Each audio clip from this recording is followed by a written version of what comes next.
The bread is here! Can you believe it? They were just about to throw all this away. What a waste.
Awa. Hello. Good evening. Oh, excuse me. It has been a busy day. It's been a busy day. How is everybody today? Hopefully everybody has been having a good Sunday. Okay, let's put you over there, Bernard. Also, I forgot to do a dote to get the lagginess out of there. Let's do that real quick. Hi, Wandering Hero. How we doing? A little bit of a lag. Give it a second. Yeah, there we go. Yeah, there we go. Just get that slow one out of there. Hello. We'll turn the lights down on here. Oh. Jester just got home. Hello, Jester. Hello. Hello, Lynn. Hello. Let's check in. Do away with the table and the chair. Let's get up close and personal again. I'm so tired. Oh. The bread is here! Can you believe it? They were just about to throw all this away. What a waste. Hello. Thank you. And also, thank you, Bitter Renegade, earlier for the heckin' sub. I know you're not here anymore, but hello. How are you today? Oh! Okay. Yeah, we can be Polo for now. Oh. Hello, everybody. I've had a day. I've had a wonderful day today. I slept in. My wrist hurt real bad. And then I had eggs. I had eggs and tea. Honestly, not really great. Weekend was horrible. And things have gotten so bad at home, I have to get out and leave. Trying to find a new place to live, just trying to keep steady and hang in there. I am so sorry. I definitely hope things get better for you, Wandering. That sounds rough. Yeah, you like gum. Yeah, you like gum. Pet.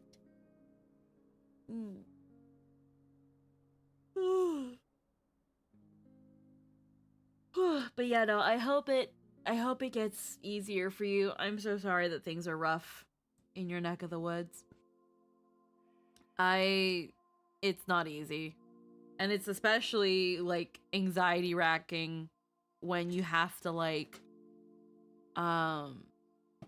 when there's a potential that you need to move because it's a huge change.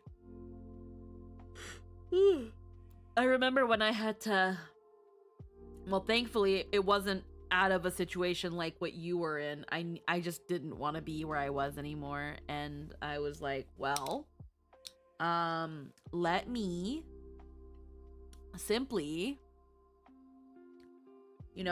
figure out document stuff. Like, I didn't just move. I moved to a whole other country. I was done. Oh. But it was still really nerve-wracking going the route that I did. Howdy gonna lurk while drawing? It's a pretty cool school project. Oh. Well, not dump the drama here and bring people down. Gotta try to get some comfy. Yeah, comfy vibe. Comfy vibe. We're gonna try at least. Depending on where my brain goes, we might watch a video or two. Probably nothing super long like yesterday. Like nothing in the 20-30 minute spirit because I talked 3 times the length of the video. I definitely want to try doing a little bit more React content, but not go too ham.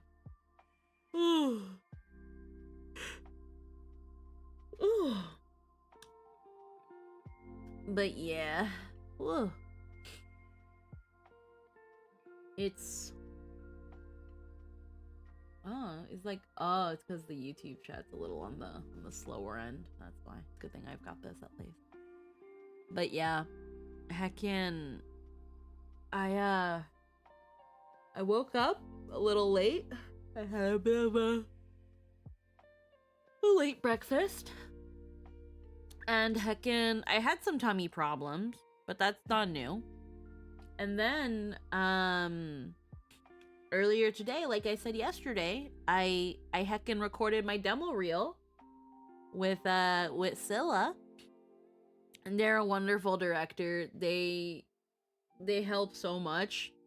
Like, I thought we were gonna be like working at it for like hours. I don't know what I was expecting in terms of how long it was gonna take, but we only I feel like we yapped more than actually recorded the demo reel. We recorded one of them because I'm doing an animation and a interactive demo reel. And I'm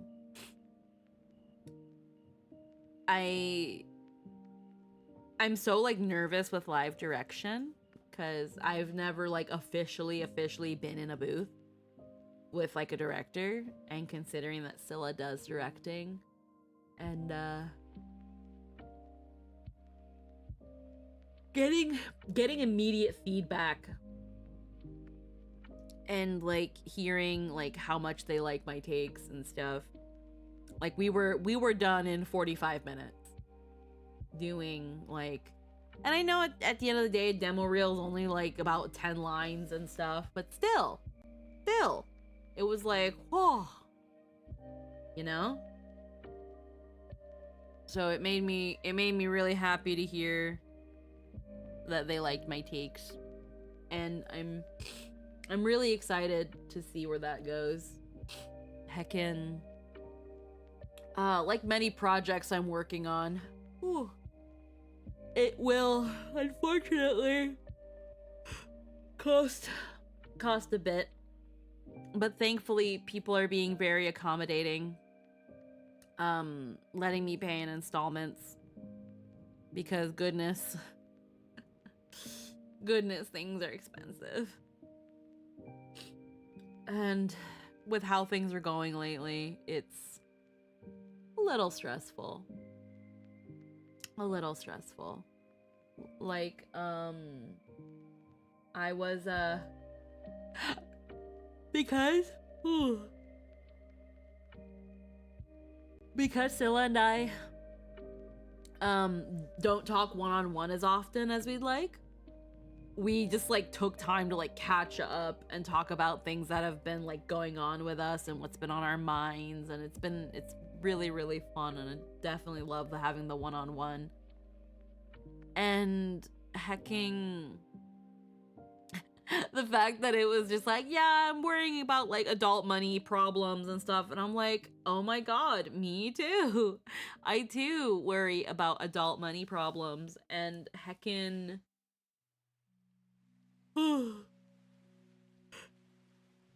having very dependable partners who want to help us, but we're too stubborn and want to be like, no, no, no, no. No. Yup. No help. Just pet. Just pet. Just give pet and no help. No help. No help. Just pet. No shoutouts whatsoever to Adult Money October. There she is. The muse. Oh my goodness. I hate that it's because of money that things go so slow. Like, I already knew what I was signing up for, being like a VTuber and everything and stuff to it. So I knew things were like, well, if you want to get things moving, you got to pay people, because people need to, you know, money for their stuff. And obviously, but I normally don't move things forward until I know I can cover rates or at least installments. So one of the reasons it takes me so long is because I like knowing that once it's time to be like, hi, I've gotten this done, let's move forward, I can pay you now. Because I'm always about like, let me pay you now. Now I pay.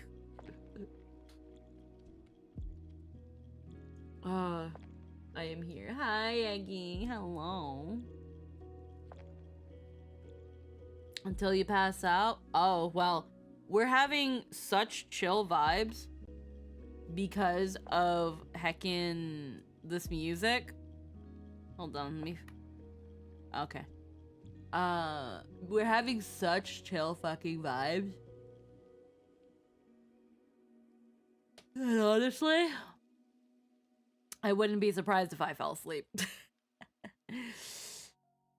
Which won't be long. Yeah, exactly. Which won't be long with the music. Like, I was really heavily considering not streaming.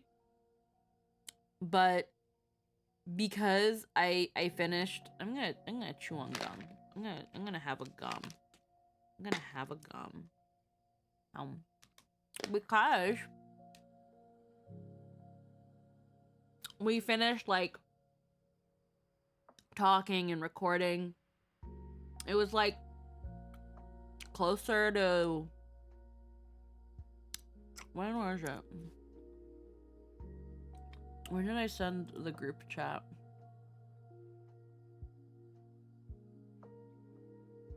What? Okay, about 3:30. About 3:30. About 3:30, we finished and like sealed everything done.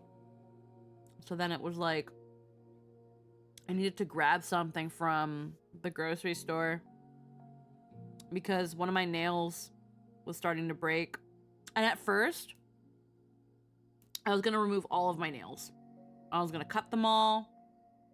I have a little like acetone thing where you just stick your finger in it, let it soak, and then like it's got bristles so you can like scrubby all the stuff off gently. It actually did a really good job. And then I just like, you know, buffed my nails a little bit. And like it looks great. Like holy shit. I was thinking of doing that with the rest of my nails, but honestly, I think I'm gonna let them grow out a little bit more. And then when I cut them, file them down, buff, do the fucking acetone thing again. I go much longer period not getting my nails done. Like, when did I get these done? I got these done just before that wedding that Jester and I went to. So it's been... that wedding was literally a month ago. Literally a month ago. Most people get their nails figured out and refreshed like 2 to 3 weeks. It's been it's been a month. And I'm just like, no, I don't wanna. But they look so nice when they're done. And as someone who like is like letting myself like me and treat myself and stuff, I really don't do this often. Like having them like long and glittery and pink is like really, really, because like my hands, because I've always been I've been working and worked in services like when I was at the cafe, like exposed to a lot of chemicals and stuff like that, and I can't really work with gloves. My hands have been through a lot. So to me, my hands look like old lady hands. I'm self-conscious of my hands. But when I have nails on, it just feels nice. I'm just like, wow, my hands look so cute. And it gives like a little feel-good boost. But I also know that like, thankfully, because I keep it relatively simple, it's only ever cost like $50. 50, maybe 60 if I want to be like, can you make it look like a watermelon? Or like a strawberry? That was so far my most popular. It was like the strawberry nails. But thankfully, like, some of the nail places here are pretty darn affordable. But it's still something that I don't do. Like, I maybe do once a month, every other month. Because I do worry on how it makes my nails look, on how much it, like, affects them. I don't know what I'm gonna do after these nails come off. Going to go stare at the moon. Why are you gonna go stare at the moon, Aggie? Why are you gonna stare at the moon? It's right there. Right there. It's right there. I can't see the moon. It's not dark enough here yet. Did it explode? Hey, what happened to the moon? It's a full moon over a giant flat body of water. Oh. I'm guessing you're East Coast then, because it's not dark here yet. It's like, it's still bright. Well, as bright as a... It's actually really smoggy. Not smoggy. Hazy. Hazy. Because heckin'... When I went outside to go get, like, the heckin' acetone for this, it was like, bruh. It was like, bruh.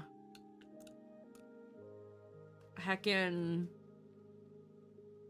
It smelled like a grill before you put anything on it.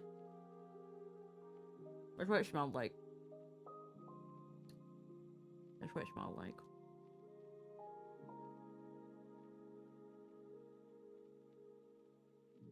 You're so bouncy, Bernard. So bouncy.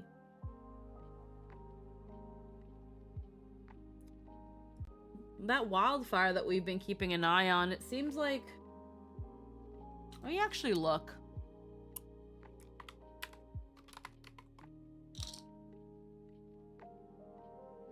It's still not been windy, but I think... Would it be safe to say that it's out of control? Or still, like, under control? Oh, fuck, what? Wildfire? Yeah. Hold on, I'm trying to, like... Where's our area?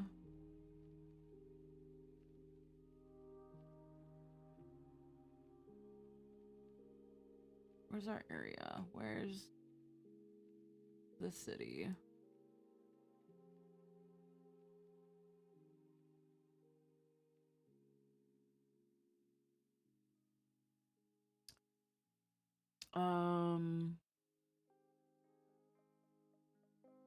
Okay, so this fire is still considered out of control. It spread a hectare in a day.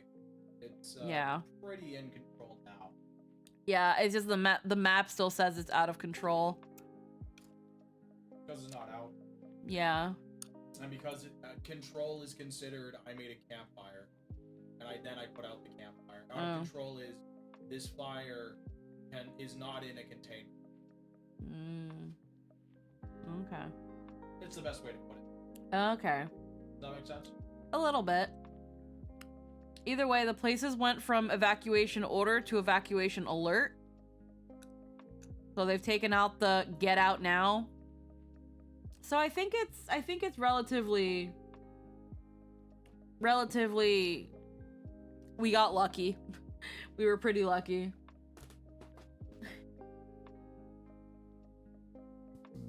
I thought these were multiple fires over the years. Wait. Another area was threatened with a wildfire, which I think may have been another arson threatening. Oh, God. But it never, I don't think it happened. Thank God. Yeah, so the thing is... One second, because it looks like my... Let me just refresh this real quick.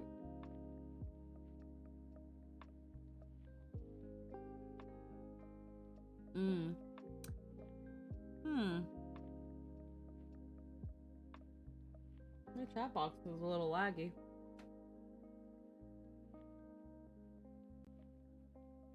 Okay, well, either way. Heckin'...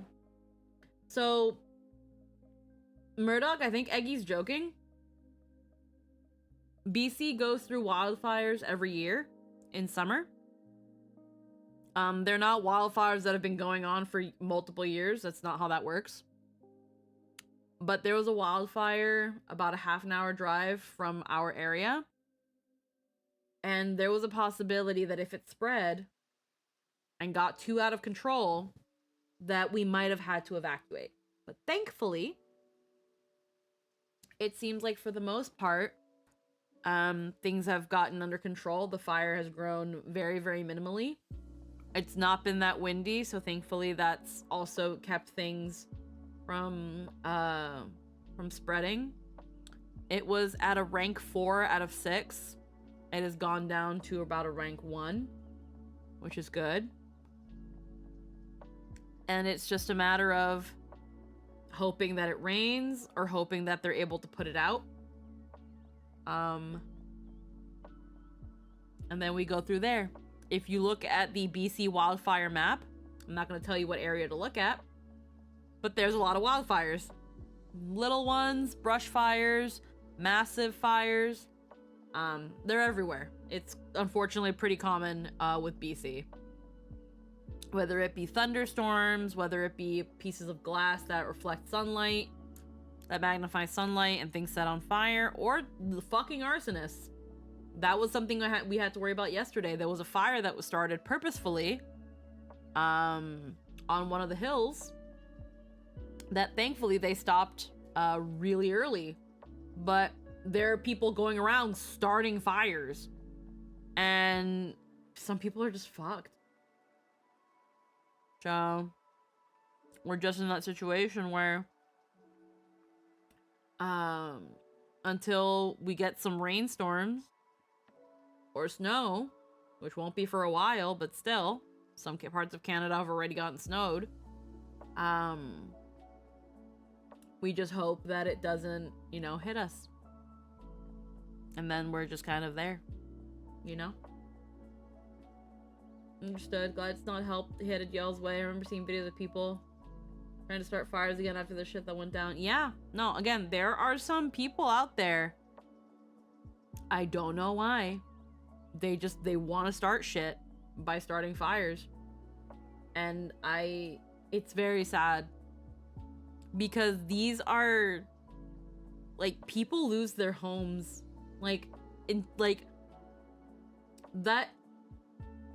Literally, some people just want to watch the world burn, and it kills me too, because again, it's like, you hear about the people who have lost, their homes, where it's like, we've lost everything. It's all gone. It's gone. There's nothing left. The house is gone and been leveled by the fire. Everything inside was burned to a crisp.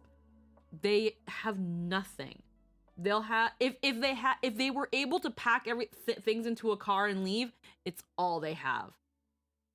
And again, sometimes if the fires spread really quick, they don't have enough time. It's get in the car and go. There is no grab your shit and let's go. It's just the clothes on your back, wallet, phone, and keys, and go. And I can't imagine what that must be like. I can't imagine what that'd be like. I had a family whose house caught on fire. Thankfully, they had great insurance and had some things salvageable and rebuilt, but goddamn, yeah. And this is that case for us. We live in an apartment complex.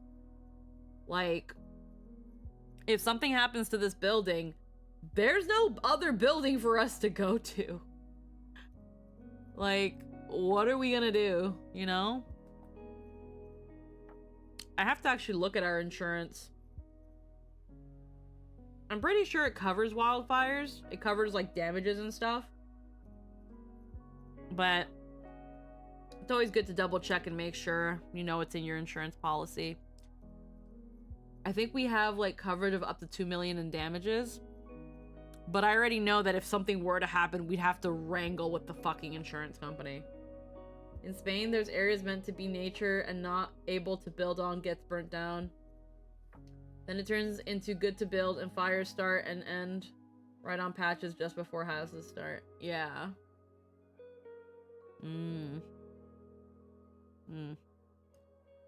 God. I'm sleepy. I'm so sleepy. I'm excited to hear it. I don't know when it's gonna be done because I also have to like pay the guy that's mixing it, and thank God I it's someone who's worked with my voice too, so it's like, oh, okay, good, thank you. You've experienced my screeching.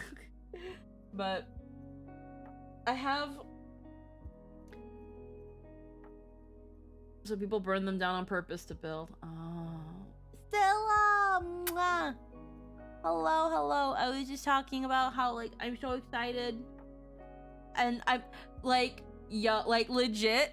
I got some stuff done. Also, that little like acetone pot that has like, you stick your finger in it and then you kind of just finger it until it like takes the acrylic off your nail. First off, works wonderfully. I buffed out the gel polish and then I just kind of just boop my finger in there, and then like every 5 minutes I just did a little woo woo woo woo woo woo woo, and then 5 minutes and a woo woo woo woo woo woo woo, and then another 5 minutes and a woo woo woo woo woo woo woo, and you know, I cleaned it up, I buffed it. No more gel, no more acrylic on my nail. My nail actually looks pretty damn good. Like, they work. And it's such an easy, lazy thing. I need you to send me that. Yeah, hold on. Let me get you the link right now, hon. It was like, it's like ozone acetone. It is 100% acetone and it dries the fuck out of your fingy. But, it's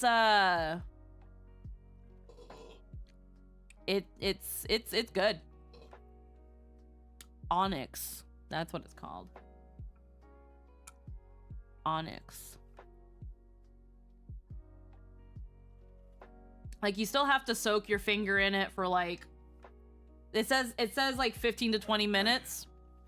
But like, I did a good bit of like initial buffing with the gel removal and just did a little bit of additional filing to get some of that acrylic stuff off. And then yeah, just letting it soak and then just kind of whoop whoop whoop whoop in there, and yeah, no, it did great. I have to trying to see the exact one. It's a remover jar. There we go. It's a remover jar. Here, I'll send you that one instead. I know it's a Walmart link, but it's just that. So it's a little jar. It's got like, it's filled with acetone and it's got a plastic bitty in it with like these very soft bristle brushes, and then you stick your finger in there. You have to do it one at a time, so it's gonna still take forever. But it's a lot more like you can multitask and stuff with that. Like I could see you like one hand like sanding dice and the other one and just has the little finger poked in, like waiting for your nail to like come off. It worked really well. It worked really well. My first time doing it, and I'm pretty damn impressed. I'm pretty damn impressed. But I also like, again, I let it take as much of its sweet time as possible. And then yeah, at first I was gonna do all of my nails, but then I was like, you know what, I'm just gonna let my other nails kind of grow in a little bit more, and then once they're long enough that I can just cut most of it off and not have to worry about it being an acetone for that long, then I'll do it. But yeah. But yeah, I was also saying how I was really excited about today, and it was really happy and really fun working with you, and I'm so excited to hear things out. But then I'm also like, oh my god, I wish I could get things done faster, but things cost money. Things cost money. Why do we need money? Oh my goodness. It's really, really, really, really exciting to get things done, but I also know, like, I'm not in any rush for anything. I'm just kind of just chilling. Because money is one hell of a motivator. I know, run away, but still. Heckin'. It's also just a stressor. Because it's like, when you have money, it's like, oh yeah, I can do stuff. But then it's also like, I only have so much. Because you can't pay in fish. Yeah, you can't pay in fish. Can't pay in fish.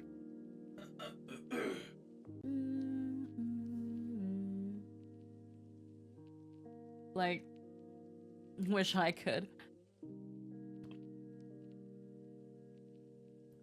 It does make me sad though, because it's like the one nail that I had to do, like, it was just starting to crack.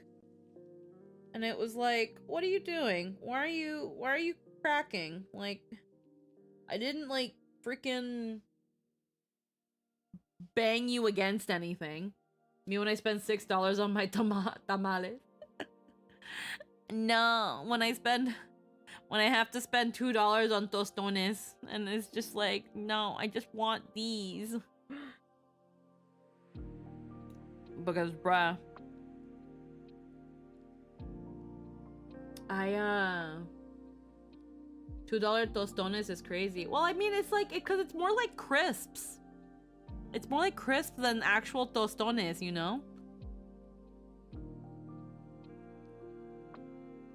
Like, it's not like authentic tostones where, like, you take the plátano and then you do con el tostonero, you do the flat.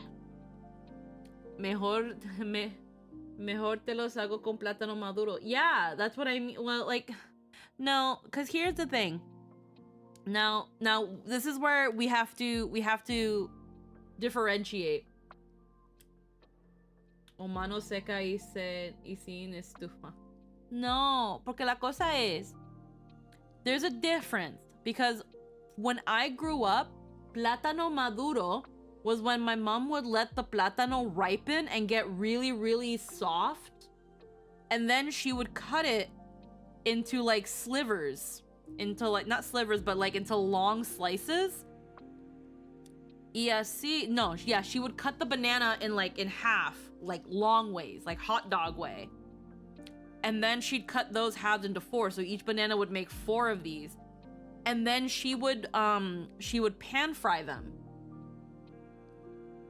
And they would get crispy and really sweet and syrupy. I had no idea tostón was food. That's the word we use for something that is boring. So, are we about to just have a Spanish stream? Are we about to have a Spanish stream? But they'd get crispy and really sweet. And when I was younger, I didn't like them. But as I grew older, I was like, I remember when I visited my mom and I was like, Mommy, can I have like mango y plátano maduro? And like, or just as I got older, I was just like, can I have like sweet plantain? And my mom made it that way, and now it's like the best ever. They have plantain here, but it's Jamaican plantain. It's not Dominican plantain, so it's fine enough. But they sell it already kind of ripe. So I can only do it for maduro, but that's what I know is Spanish maduro. And then tostones. Why does my tail never turn the color it's fucking supposed to? I gotta look at, like, mix it up and figure out what's up with that. But my mom, she would take the plátano and she would just cut it into, like, circles. And then diagonal circles. And then there was a tostonero, which was like 2 planks of wood with a circle divoted in it. And you would flatten it. You'd make pretty thick cuts and you would flatten it and it would become like a oval. And from that, it would become like, one second. I think it's,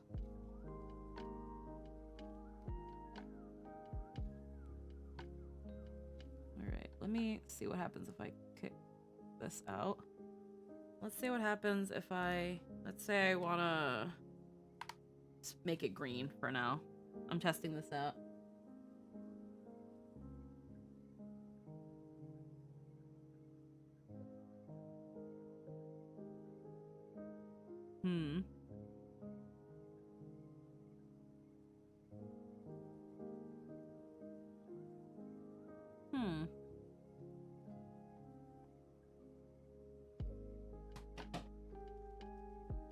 Click. Okay, so it is click. Oh. Okay. All right, there we go. But yeah, she'd get the tostonero. Wait, Bernard, what the fuck? Bernard, what happened to you? Bernard, what the fuck? What happened? Why do you look like that? Oh my god, what happened?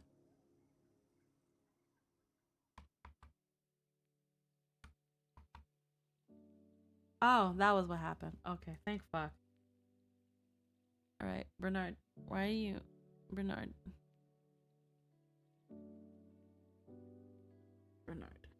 get you back where you gotta be. You reverted to egg. Yeah, seriously. But heckin', yeah, we would do that. And from there, you would also fry them. She would deep fry them. And then we had You did that to me, mother. But there's mango. And then there's mango. I wonder, cause I would love if this could like translate. Twitch translation, select caption settings. Select language to translate to. Oh.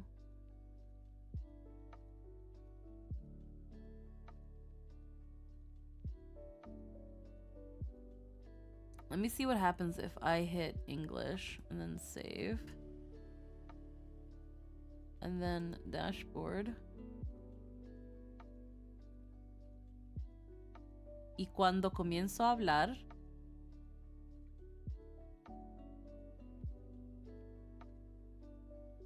yo no sé si lo traduce. No lo quiere traducir. No, it's not doing it. No, it's not doing it. Oh, credits are required. What the fuck are the credits? What the fuck's that even mean? Fried plantains slap. The soft inside with a slightly crisp outside are great. Especially when paired with eggs and a little bit of sour cream.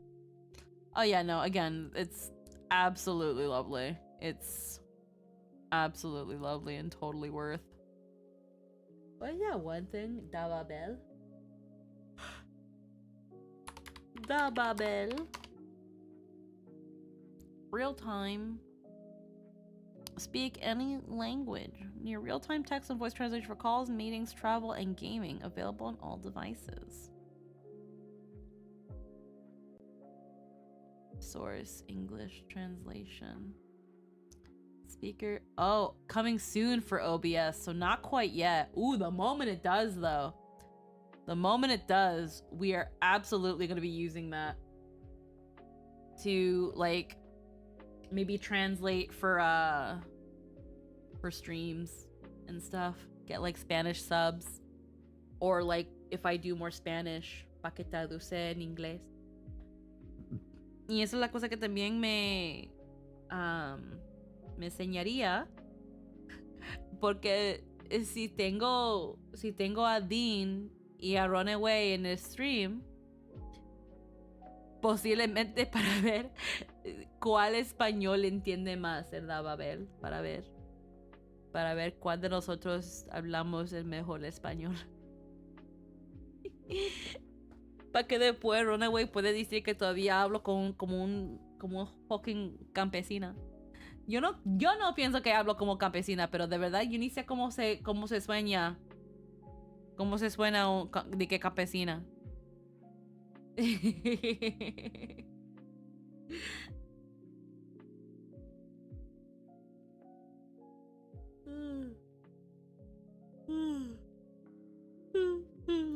No, no. But yeah, fried plantains do fried plantain. Fried plantain. Y'all gonna make me have to learn Spanish. It wouldn't be. It's Lynn. We just again. I'll have English subtitles. I'll have English subtitles, and then you don't have to worry because it will translate them for you, and it'll be like I only got like 1/8 of that. It's fun. I used to be like, I only know Spanish and not think it was cool. Because I was like, tons of people know Spanish. There's nothing special about me knowing Spanish. And then when you have that little weeb phase where you're like, I don't want to know my other language. I want to know this language that I'm not going to be able to speak to anybody because I'm not in Japan.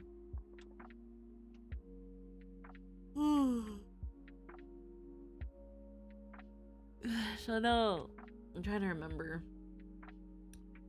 What always gets me with Japanese is the sentence structure. Like Japanese makes no sense. I mean, it does to them. Like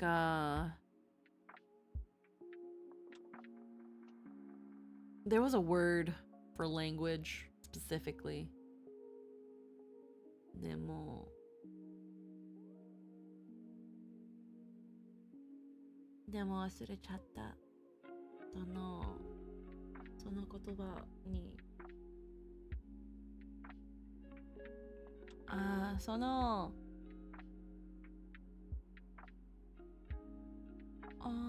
No. Yeah. It's left me. I could hear it and get a little bit of understanding, like very, very little. Speaking it is a whole other beast. Girl, you talk Spanish with Dina so often. I don't wanna with the, well, I guess I'm technically here anymore. Just gotta find the time. If it helps, Tristan Jester's been with me for 10 years and he's still like, he can understand some Spanish. He understands like a good little bit of Spanish, but again, speaking it is a whole other beast. Pero la cosa es una cosa para saber la idioma por oído y entenderlo. Y otra cosa para hablarlo, porque también al mismo tiempo la manera en que uno habla español versus como uno habla en inglés es diferente. Y por eso coge tiempo para uno aprender la idioma.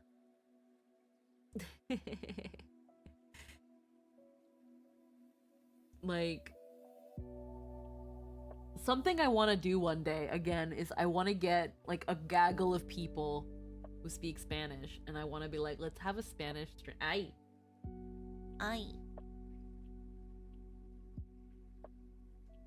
My head is so big.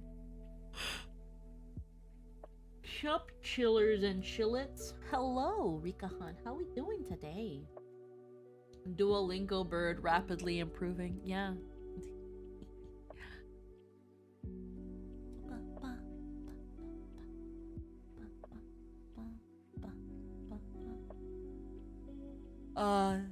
Today's just the amount of chill that I need. Oh, wait.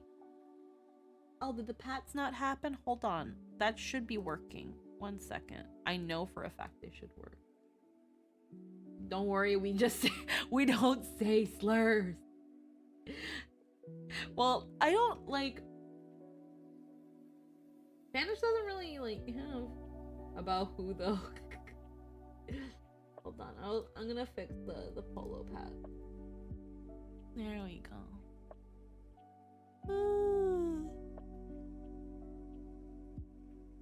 Who do you want it to be?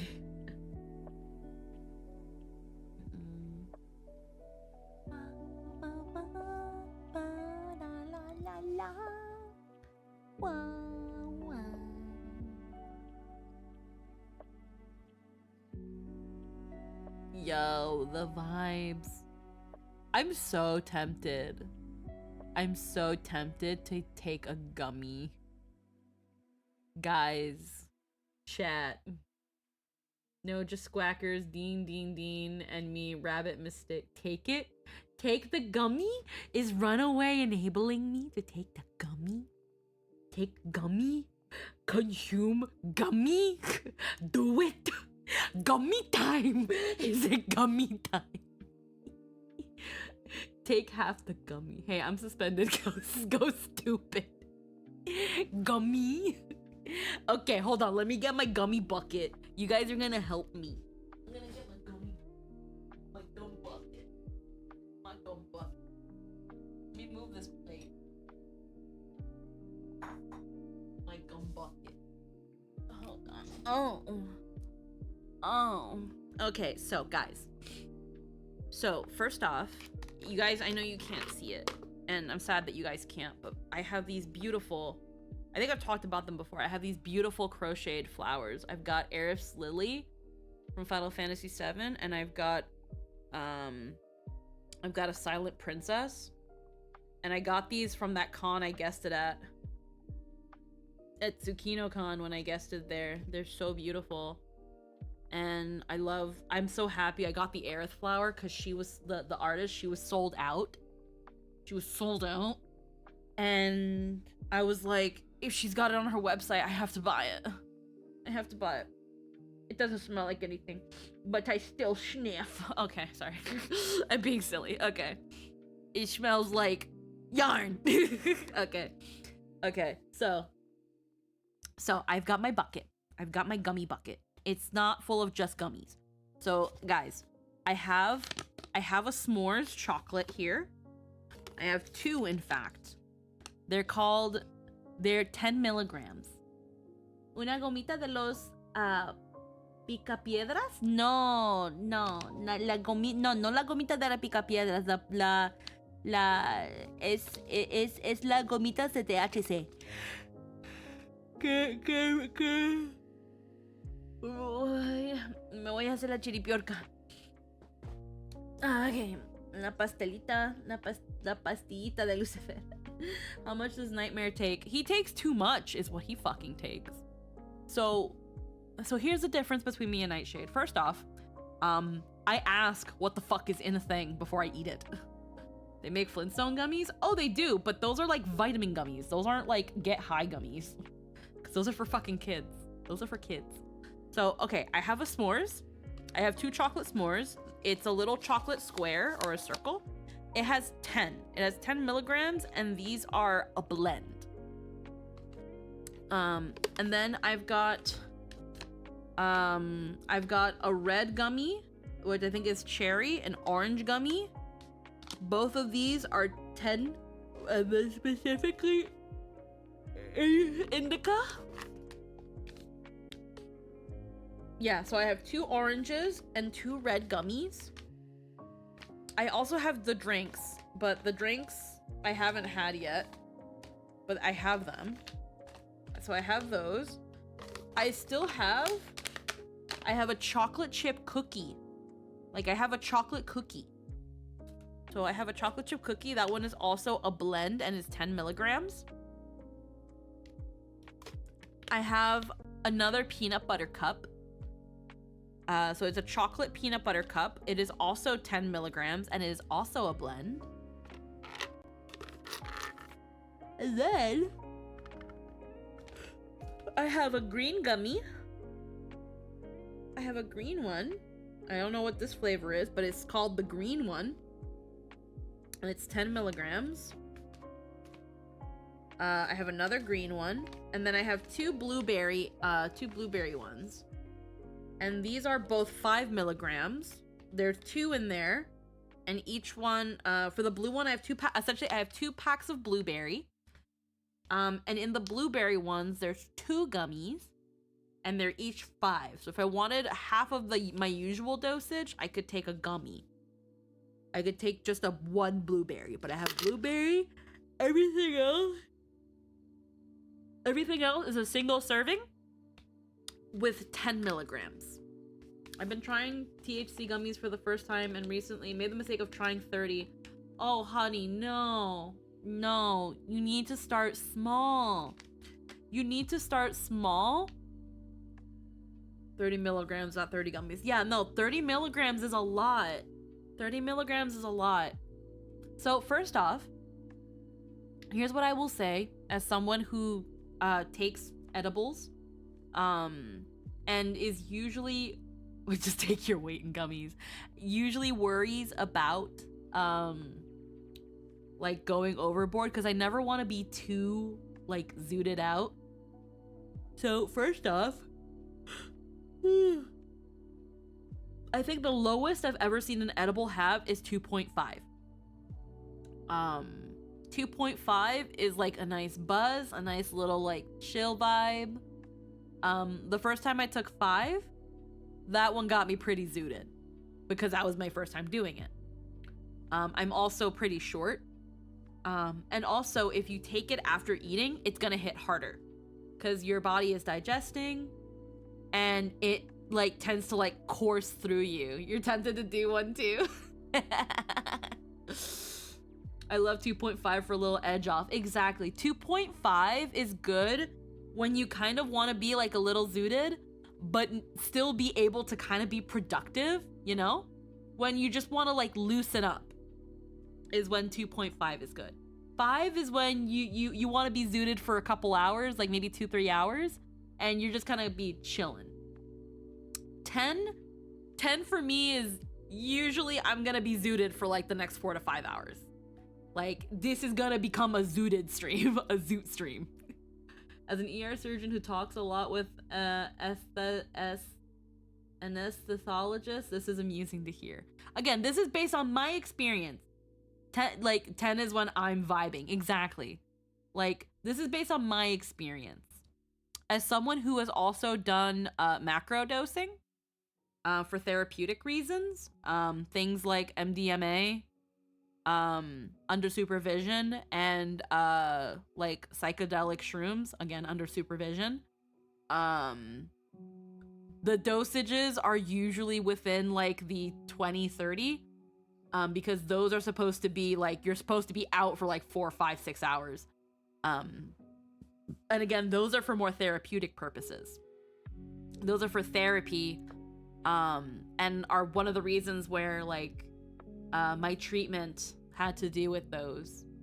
And it kind of opens you up, kind of gets rid of all those like hindrances weighing you down like mentally and like I guess spiritually in a way, if we wanted to go there. And I find that THC edibles kind of put me in a similar thing, but not exactly the same. I'm still pretty cognizant when I'm under these. It's just, I'm also like, I'm flying away. If we compare this to wine, how buzzed is 5 milligrams? I would say 5 milligrams. This is a little bit hard. This is a little bit hard because we're going by like everyone's tolerance is different. And that's that thing where like for me, 5 milligrams is like 3 shots of vodka for me. or like 2 cocktails, or like or maybe like 2-3 wine glasses is kind of what 5 milligrams feels to me. But again, drunk and high are also different. They're not the same feeling. So it's also not the fairest comparison, you know? I tried THC sodas, the stuff called Fleur de Lis, drank 15 milligrams, and it was completely ineffective. 30 on the gummies, as stated, went too far, and then I lowered to the gummy and a half. It was perfect. Yeah. It's like a chef hearing TikTok. Yeah, so I do have drinks. One is cream soda, and the other is, I think it's a root beer. The last one I had was a rose water, and it was like a rose water lemonade, and it was kind of fucking disgusting. So I'm a little wary about the other 2 drinks, but I feel like I could try those instead. I'm kind of down to try a drink instead of a thing. Because here's the thing, when I look at like the s'more or the cookie, I could also maybe try a s'more. I have like 2. The cookie is good. The cookie is good. Like, it tastes just like a Chips Ahoy. Like, I ate this and I wanted more. I wanted Chips Ahoy. So then later on in the week, I went to the store and I grabbed a pack of Chips Ahoy. And I got one for me and one for Gesture, and we had our cookies. But I left my cookies on the other side of the apartment, like on the kitchen counter, that I would have to actively walk up and go get it. Because if not, I was gonna eat all those cookies. I was gonna destroy all those cookies. Drinks, lawnmower shavings with a hint of citrus. I'm telling you, Eclair, that one was awful. It was awful. It was awful. It was and then I freaking added it to like one of my drinks, and I was like, no, I prolonged my own suffering. I'm a fucking idiot. Okay, so chat. We have 2 options. We have s'more chocolate, because I have 2 of them, so like that way I'm not running out of the other ones. We have s'more chocolate s'more. So it's like a chocolate marshmallow bar, but it's like pretty small. It's like the size of a peppermint patty, and it's 10. Or we reach for a drink and we start like sipping at that and have a drink. And then I'll just like, I'll see which one I'm in the mood for. What do you guys think we should do? What's chat think? S'more is 100%? S'more? Yeah, we thinking s'more? I got 2 for s'more. Put my bucket away. Never go wrong with s'mores. S'mores? Okay. I love how I have all of my edibles in this little Tim Hortons bucket. Because one year, I think it was before COVID, Tim Hortons was like, hey, if you come by and you buy Timbits, you get a free Halloween bucket. And I don't care about Halloween, but I was like, bucket's kind of neat. Bucket's kind of cool though. So just put all my edibles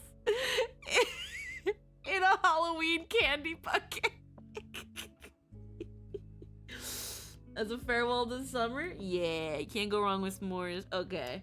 I'm gonna put my bucket away. I'm gonna grab, not a weed drink, I'm gonna grab like just a Pepsi, just in case there's an after flavor I need to get rid of. So we're gonna run some ads real quick if they haven't already been running. Yeah, they're already running, so I'll be right back.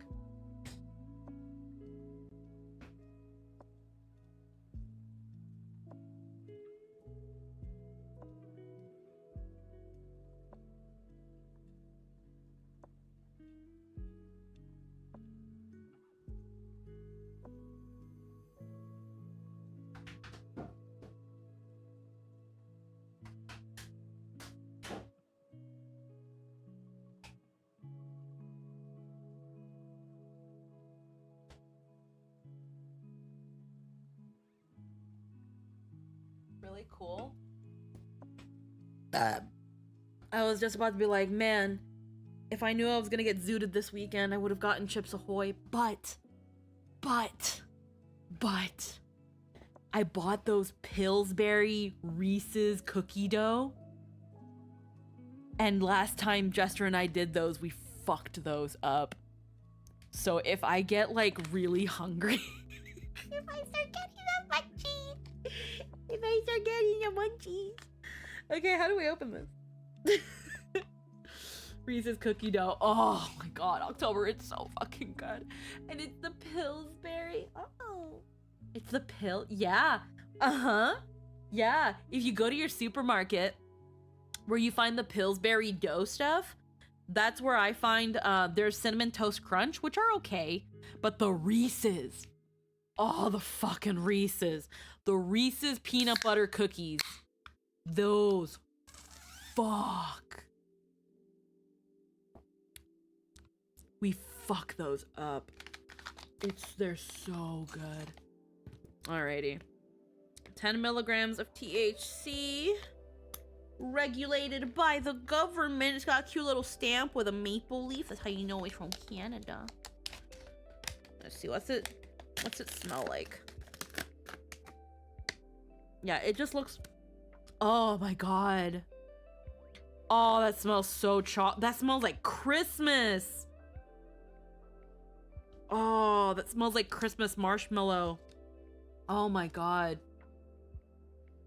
Oh, that smells lovely. It's milk chocolate, so it's gonna be sweet.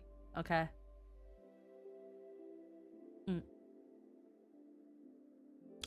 Oh, there's no marshmallow in it, but it smells like marshmallow. Ooh. Ugh. Oh, there's that weed. Oh, there's that aftertaste. It's very brief, though. It's very brief. So it's just a chocolate, but it smells like sugar and marshmallow. Oh.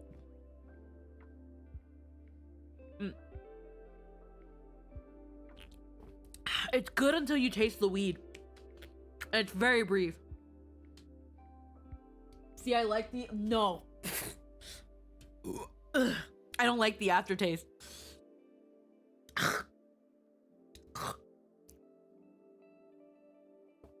It just... The aftertaste, even if it's brief, it just feels like someone just stuck my head. Oh, excuse me. Oh my god. It's like if someone stuffed my head.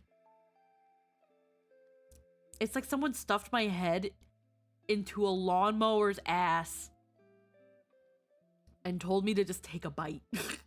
It just tastes, it's like lawnmower burp.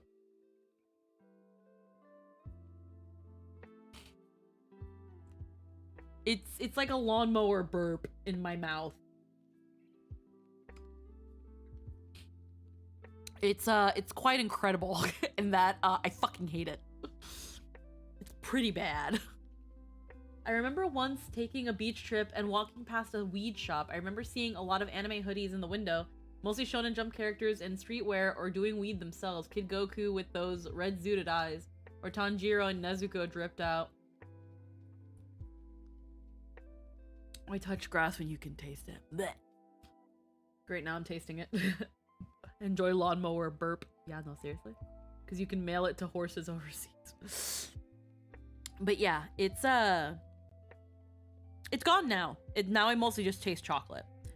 But I think because the cookie, the s'more, and the peanut butter cup were all new things that I hadn't tried before. I'm going to say the cookie is still the best one. Because it doesn't really have an aftertaste as much, if at all, but it does smell. It smells like a cookie that fell on the lawn. Like, it smells like freshly baked cookie that fell in the lawn. Like, I just mowed the lawn and I dropped my freshly baked cookies on it.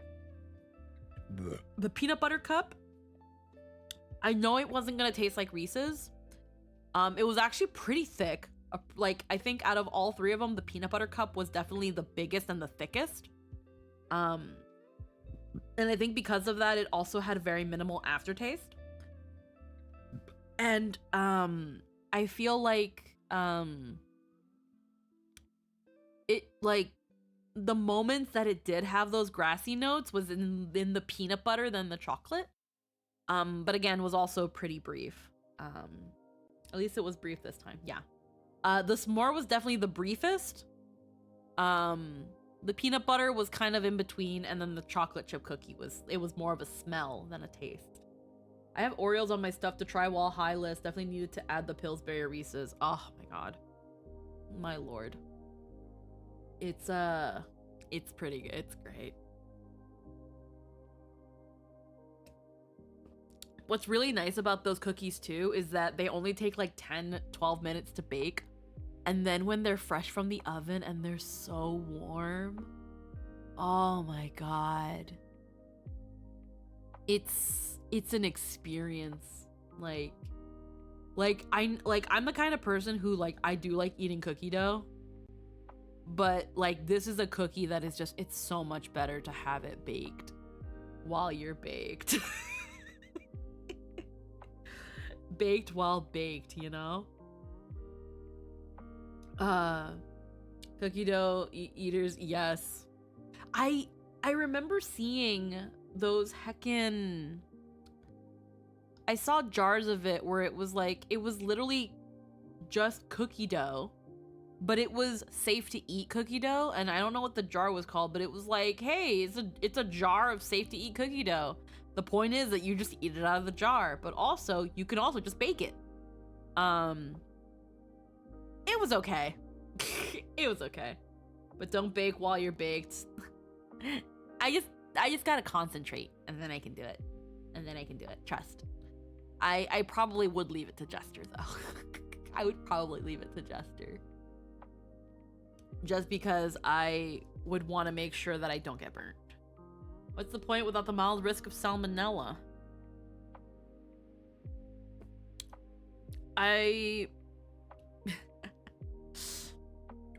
Excuse me. I don't know. I think there's just something about cookie dough, like from scratch cookie dough, that when you have it raw, it just fucks. The texture is great.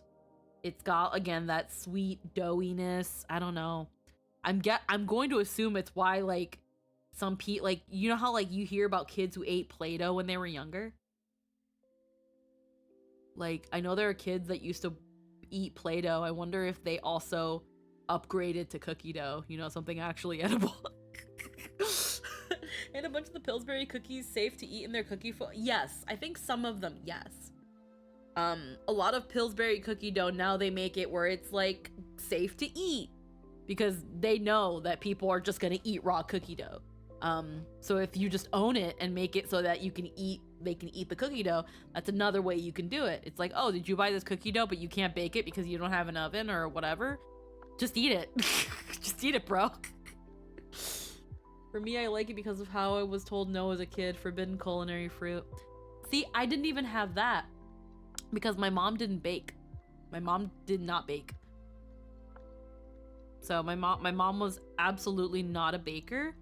The only time I saw my mom bake was when it was Pillsbury biscuits. And those fuck too. I think they're not the same now, but the croissant dough is. Oh, the Pillsbury croissant dough. Those fuck. But at the same time, it's we don't have them like croissants. We take mozzarella cheese and we cut them into sticks. And we freeze the mozzarella sticks for a couple hours so they're nice and hard. And then we wrap that in the Pillsbury, the croissant dough. And then we brush the dough with a mix of olive oil. I think it was olive oil? No, it was butter, oregano, and garlic powder. And then you just brush that on.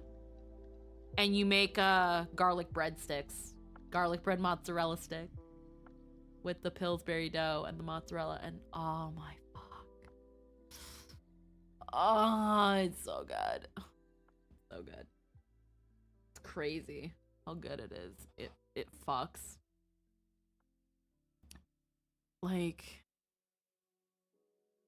Wow. It's absolutely delicious. Absolutely delicious. Absolutely. Heckin'.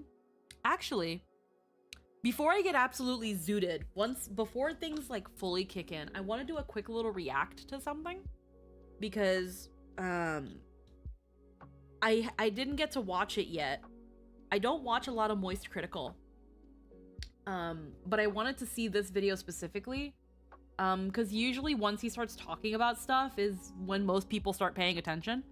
So let me really quick. Excuse me. Excuse me. We're gonna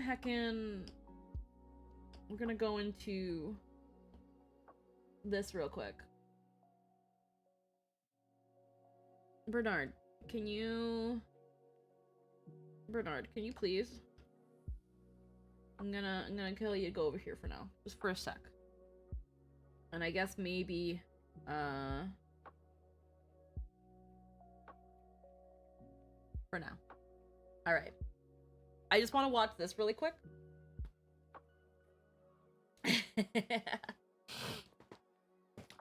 All right, one sec. Alrighty, everybody. Hello, YouTube side of things. If there are people watching on the YouTube stream, or if you're watching a video, I'm doing a react to Charlie talking about the death of streaming. This is a 12-minute video while I wait for the weed to kick in. So, heckin', we're gonna see what's up here, what Charlie's got to say. There's music in the background. We're not gonna worry too hard about it. If anything, actually, I'll take that quick second. Oopsies. I'll take the quick second to actually just let me just mute that. All right, let's see what Charlie has to say. What does he mean by the death of streaming? This was a couple days ago. He's very verbose in a funny way. Well, let's see. I actually haven't super duper ever sat down and watched any of his videos. I usually hear them by proxy from other people reacting, but never sat down and watched them on my own. Let's see what he's got to say real quick. Let me habba-dubba-dabba. Ah, fuck. It's because I muted the site, isn't it? Yeah, it's because I muted the site. All right. I'm a fucking idiot. All right, let's go. I know this is a topic I've blabbered about quite a bit, but it's something that only continues to spiral more and more out of control. Advertisements during streams. Twitch being the most egregious culprit. I think out of pretty much every service that exists, Twitch's advertisement model is the worst. Actually, you know what? Strike that from the record. I take that back. Put the poop back in my butt. I'm not giving that crown to Twitch because I think mainstream media outlets are so much worse with their advertisements. I don't know how many of you have gone on the internet with the condom off, no ad blocker. It's miserable when you go to any news site. Like tabloids are the worst, like Daily Mails, obviously, The Sun, shit like that. You will not even see your article. There'll be like 4 auto-playing ads everywhere. Fucking cerebral jacking in like Ford advertisements. Like the article is just encapsulated, entombed in so many ads. So if you can even read the fucking article, because sometimes you can't even read the fucking article. Hold on. Oopsies. Sometimes you can't even read the fucking article. Sometimes it'll be like, you have an ad blocker on. We would really like if you turn that off. Or they want you to pay a subscription. Well, I actually think journalism sites are much worse, but Twitch is a close second. Anyway, the reason why I'm it's even worse on mobile. Oh, it's horrendous on mobile. I hate when I find a really good recipe online and then I put it on my phone and like there's just like a bunch of shit on top of it that I have to close before I can see the recipe and hope that I didn't click something instead of close it. Thing about this again is because a report was recently published about how Twitch viewership is down significantly, the lowest level it's been in 5 years since their bot crackdown, which I've already touched on, but a lot of people have been speculating that it's more than just the bots contributing to the decline in viewership. XQC's take recently just kind of popped off and has reopened this discussion to a broader audience, and it's a really interesting one. He and many others believe that a lot of people are tuning out of Twitch because the ads ruin the experience. What's going on Twitch right now is often being compared to television. How TV started to decline once streaming got a foothold because most people switched from TV to streaming because they were fed up with all of the ad breaks interrupting them. It was far more convenient and a lot more enjoyable to just watch what you want to watch without any interruptions. Yeah. But of course that opened up its own can of worms with how many streaming services are popping up like fucking weeds across the globe. It is a goddamn pandemic. But the point is, ads made people want to switch from that service, television, to something that had less ads. Yeah. And in the streaming space, right now we're seeing that with Twitch mainly, but not just exclusively to Twitch, YouTube. YouTube ads have recently been fucking exploding. Like, there are so many more ads now that users are noticing during streams. Though it can't hold a candle to Twitch, where the standard affair on Twitch, if you don't have an ad blocker or if you're not subscribed to the streamer you want to check out, is you go on Twitch, you go to a category, you click on a stream, you sit through like a 2-minute pre-roll ad before you ever even see the content. You see, like in the top right, the countdown for how many more minutes of ads you have to sit through before getting to the content brutal. you wanted to watch in the It is brutal for some people. I absolutely understand.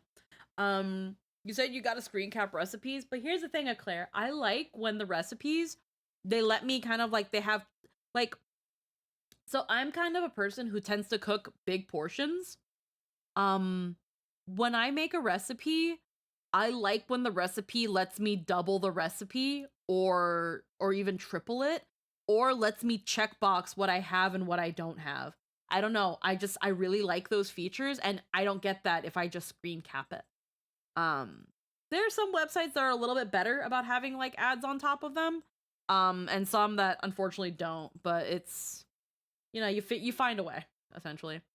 I've gotten the same tire shop ad hundreds of times in the last 2 to 3 months. Yeah. first place, and you say it's not worth it, and you exit out of that person's stream and then just go to someone that you're subscribed to, or you just go somewhere else. Like, I am at the point, and I've been at this point for a while, where if there's a pre-roll that plays, I just leave. And on my streams, there are pre-rolls. Not because I put them there, it's because Twitch has it as an automated process.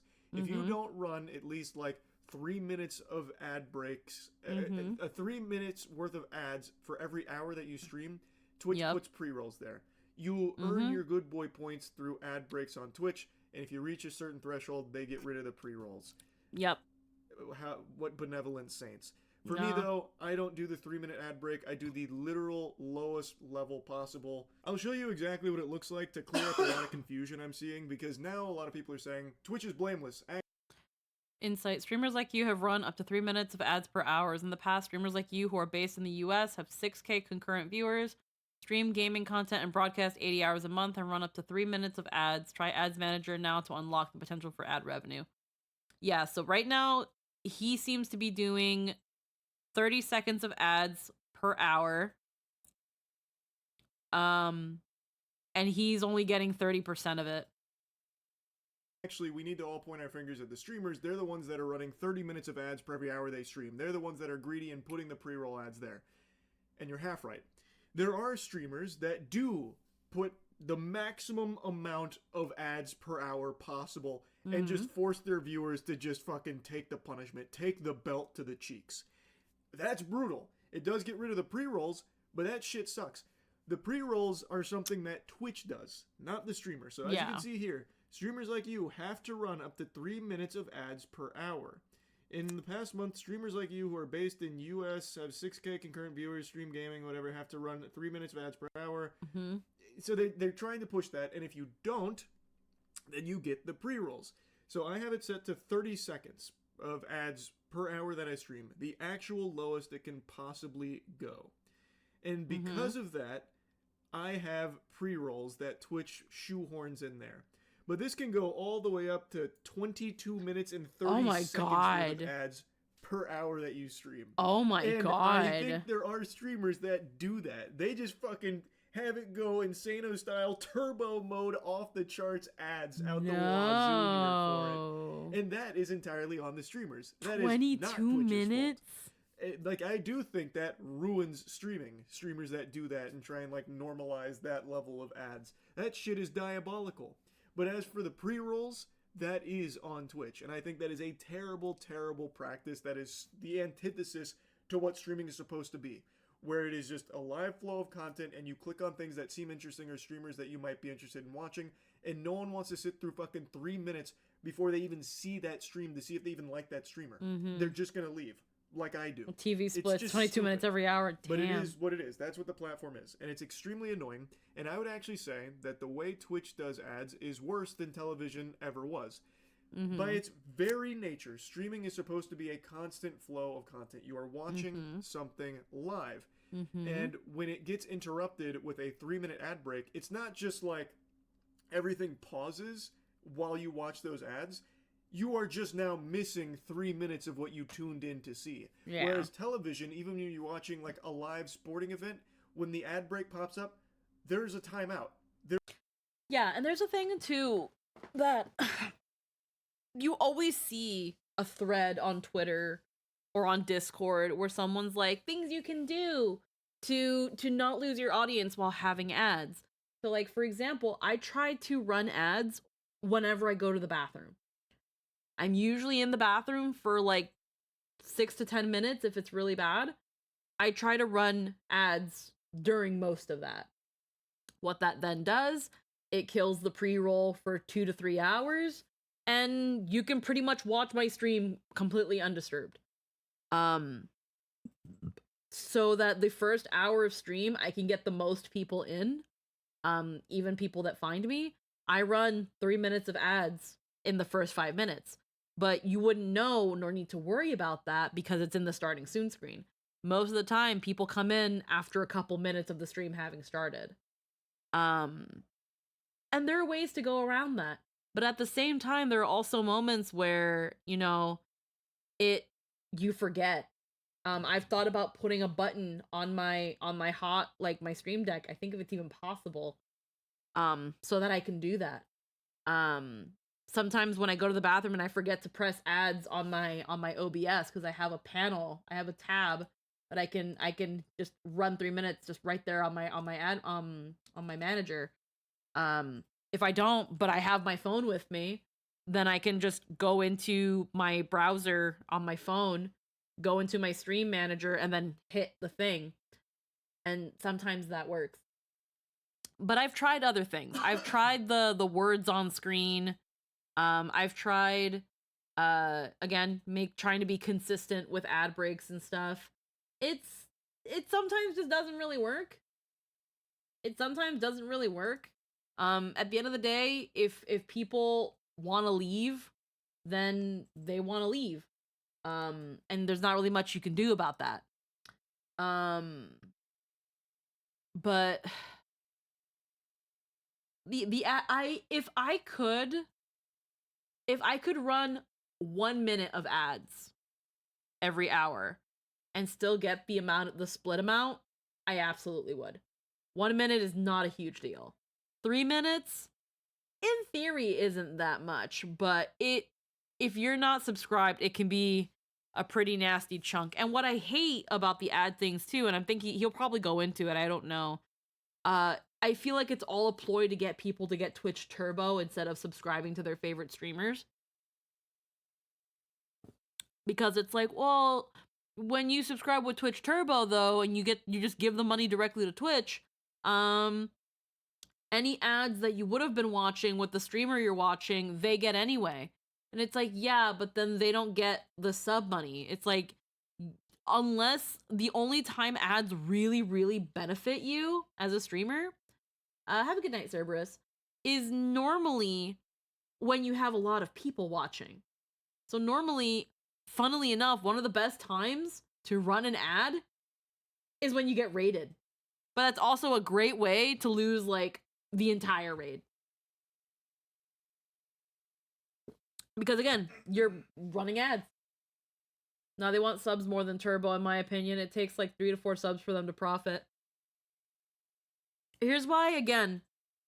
No, they do advertise Turbo. They absolutely advertise Turbo at Claire. They absolutely do. They advertise Twitch Turbo quite a bit. And Twitch Turbo, again, Twitch Turbo, they do make more money out of because they can charge, like, how much does Twitch Turbo cost? I've seen ads for it. I have absolutely seen ads for Twitch Turbo. Like, how much is Twitch Turbo? Twitch Turbo, you can try it for free, but it's $12 a month. And that all goes to Twitch. That's so Twitch, and consider that Twitch gets only half of a subscription.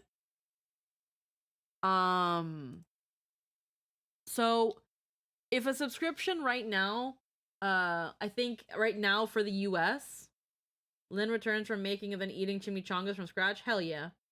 Yeah, so about 4 or 5 subs worth. Yeah.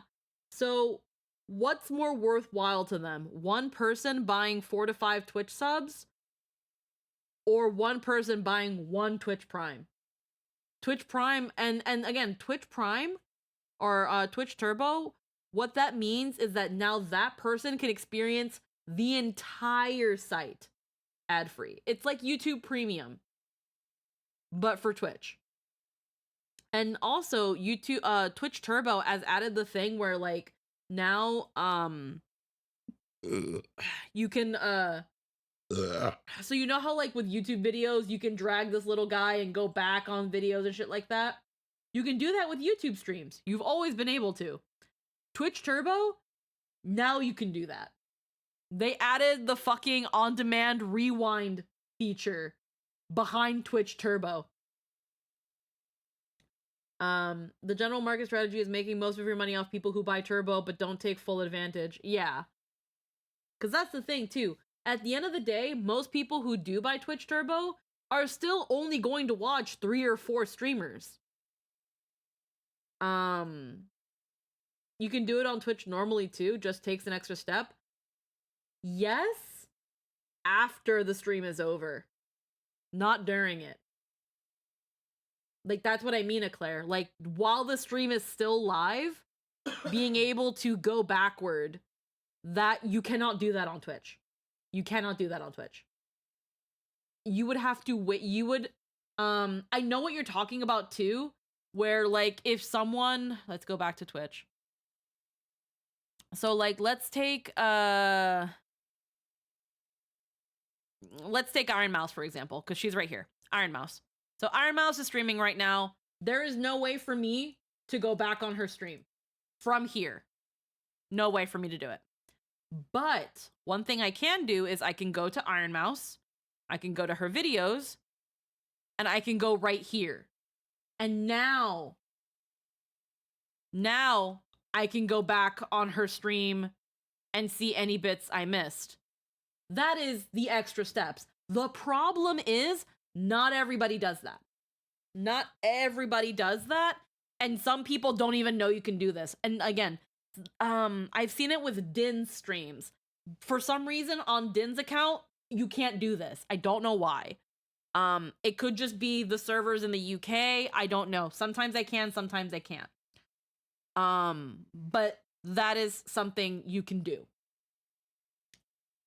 Twitch Turbo, while I'm watching Iron Mouse live, if I had Twitch Turbo and I'm watching Iron Mouse and what did I do? What happened? I go to her thing, I see the little scrolly bar and I can go to it and I don't have to do all that. I don't have to do the go to her account, go to about, go to thing and stuff like that. That's not the case. It also incredibly inconvenient and only snapshots at the time you click the VOD at. Oh, totally. The turbo feature is way more convenient. But the thing is, though, again, it's such a basic thing to put behind a paywall. So a lot of people were like, fuck Twitch Turbo. Because I remember it was during like the TwitchCon where they announced all the changes they're doing, combos and all that stuff. Combos, making affiliate easier, things like that. And another one was like, now with Twitch Turbo, you can rewind. And it was like, are you fucking kidding me? But again, the draw with Twitch Turbo is that now the site entirely is ad-free. Watch as many streamers as you want, and every time, and just by watching them now, you are supporting them. And again, it sounds all nice on paper. If you are someone that can't afford to subscribe to every single streamer you watch, Twitch Turbo for the customer is a better deal. And it's meant to be that way because Twitch wants people to buy Twitch Turbo, because then they don't have to give you any of that monthly payment. That all goes to Twitch. All of that goes to Twitch. They get that full $11.99 and you don't get shit. You get the pennies from the ads that you watch from someone who has Twitch. You get the pennies that someone with Twitch Turbo gets you. That's more so that they give you those bones. But Twitch isn't giving you shit. Fully agree. Turbo trying to charge to TiVo 20 years after TiVo became ubiquitous. Yeah. So that's why, again, Twitch absolutely they absolutely promote Twitch Turbo. Every time I see an update from Twitch, they somehow find a way to push Twitch Turbo. Or whenever I get an email about changes happening to Twitch, there's a thing of also consider Twitch Turbo. It's just there. Like, yeah, they'll still be like, also, I guess you can also subscribe to your streamer. Because again, let's say you only watch one streamer. You only watch one fucking streamer. Then yeah, subscribing to that streamer will always be the much better deal. But let's say I'm watching Scylla. I'm watching Blue. I'm watching Nat 19. I'm watching, let's say I'm also watching, like, let's just say off the top of my head, I'm watching Scylla, I'm watching Nat 19, I'm watching Summoners Network, I'm watching Vivi, I'm watching Lily, as in like Kinkymation, I'm watching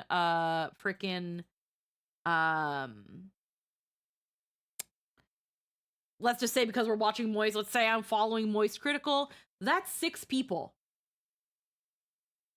And in Canada, a subscription, I keep freaking forgetting my numbers. Let's just go back to Iron Mouse. A subscription in Canada is $8.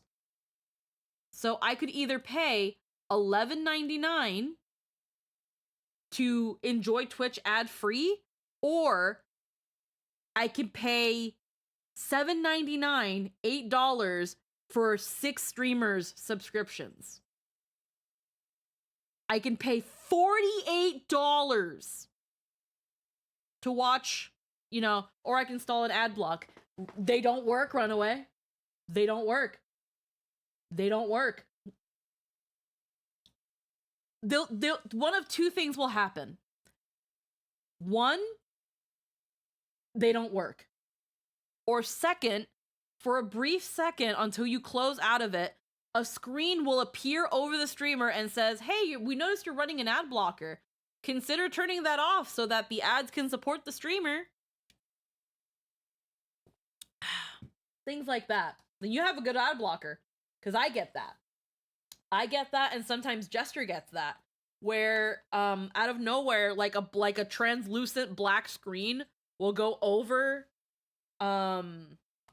whoever I'm watching, and it'll be like, hey, do you wanna unblock Twitch so that your ad blocker doesn't block the advertisements? And then sometimes they go through, depending.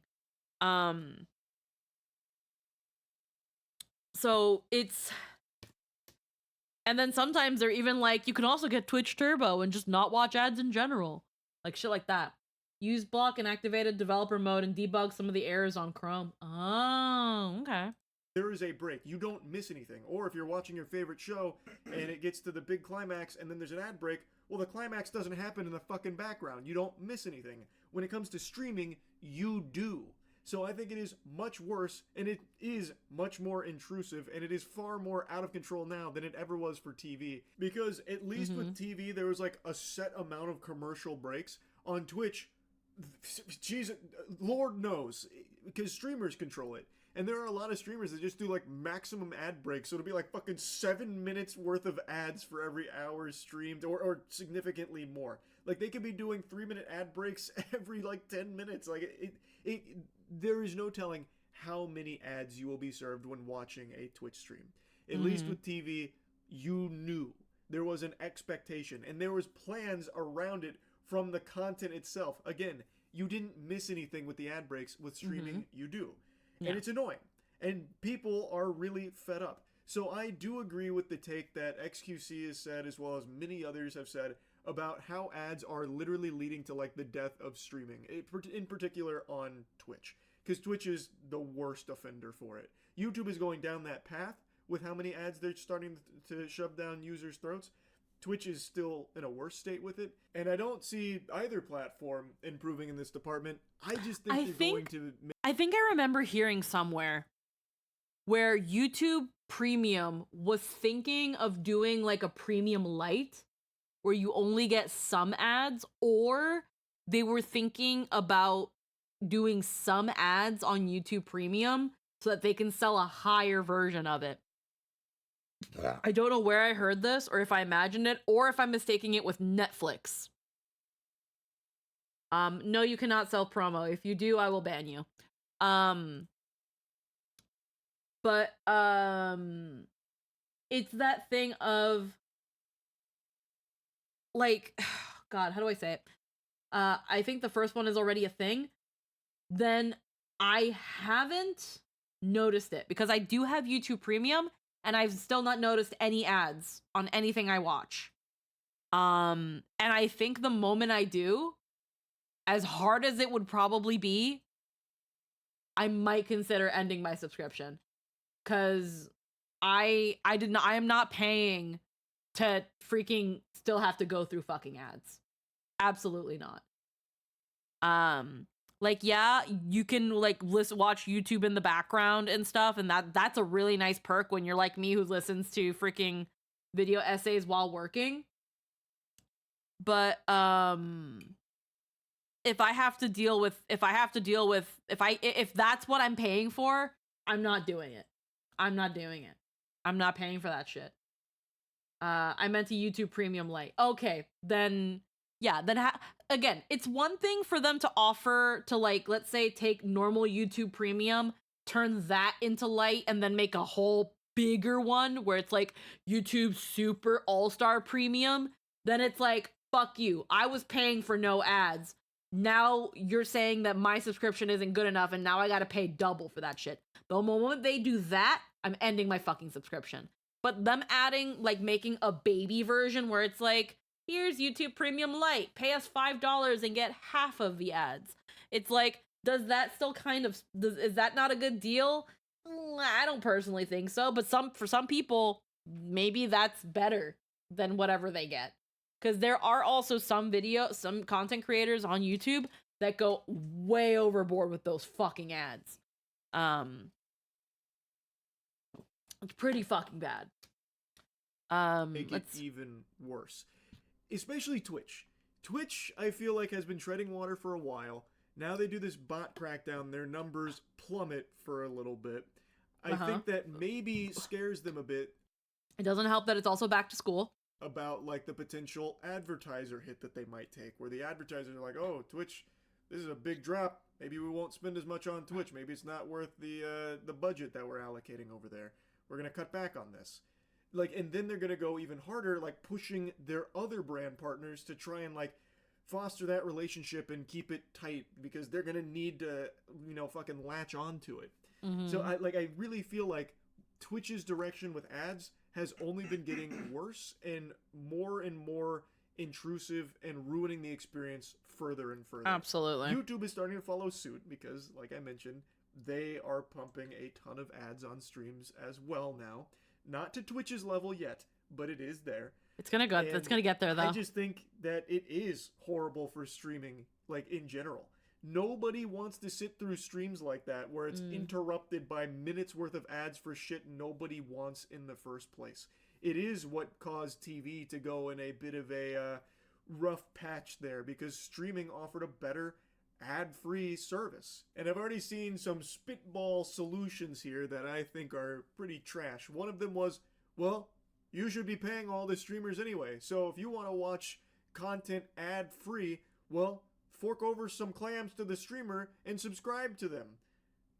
What the fuck, Goober? No, that's super stupid. Streaming is free. Like, you are producing content for free. Yeah. Getting any money back is just cherries on top. Like, it is a service that is free. And if you now start requiring people to pay money to keep experiencing that service, well, you've got an issue. Because never charge for something that was once free. That is like an age-old saying that remains true. That is a great way. First off, that is a great middle finger to your viewers to be like, I'm sorry guys, you guys have to pay to watch my content. Like, if that's your solution, go to Patreon. Go to Patreon and go to other sites where people's streams are behind a paywall, like Blue Twitch. Because that's pretty much what you're saying. Pay me to do this. And I understand. There are people who want to make this their, you know, again, that make this their careers, their lifestyle, their full-time thing. And that's an awesome thing. But first and foremost, the reason you are able to do this is because you are offering it for free.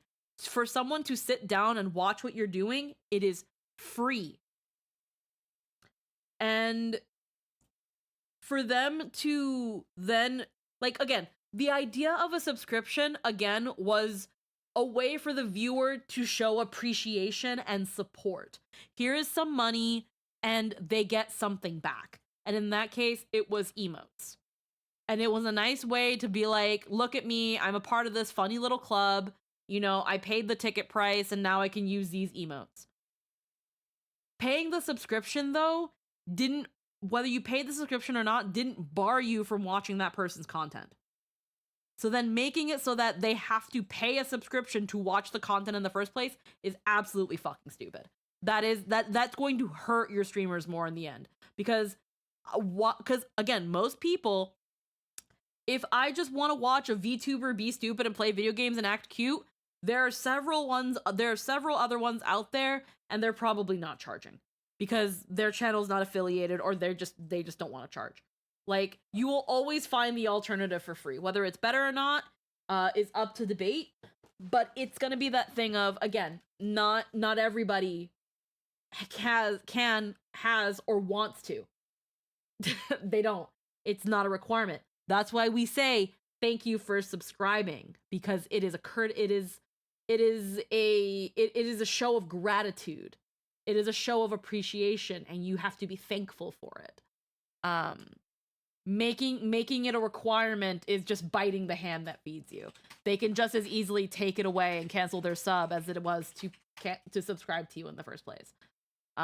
We're not entitled to that. You can find countless examples of that being proven time and time again. Nobody is going to want to pay for something that they were getting for free already. And it is, by its nature, a free service you're providing to viewers. If they like you so much they want to give you some money, then all power to them. I'm not their dad. They can make their own decision. Imagine like for example, Nebula. So Lindsay Ellis is on Nebula now. There are a lot of people that do not follow her on Nebula because they don't want to pay for content that before she moved to Nebula, they were getting for free. I subscribed to Nebula. I did a one-time year subscription to see if she uploaded regularly, to see that she kind of did. And even then, I didn't watch it all. So guess what? I let my Nebula subscription, my 1 year Nebula, run out. I only did it because it was like half off. That's you don't have $5 ass thinking. Exactly. So it's that thing of like, I understand Lindsay Ellis had issues like with YouTube and with the videos that she wants to make and how bad the censorship got, and Nebula being a more free, having more freedom for the creator, but that comes at the cost of only people that pay get to indulge in it. It becomes a premium service. Nebula made sense because it's mostly a science platform, and that kind of content can get expensive.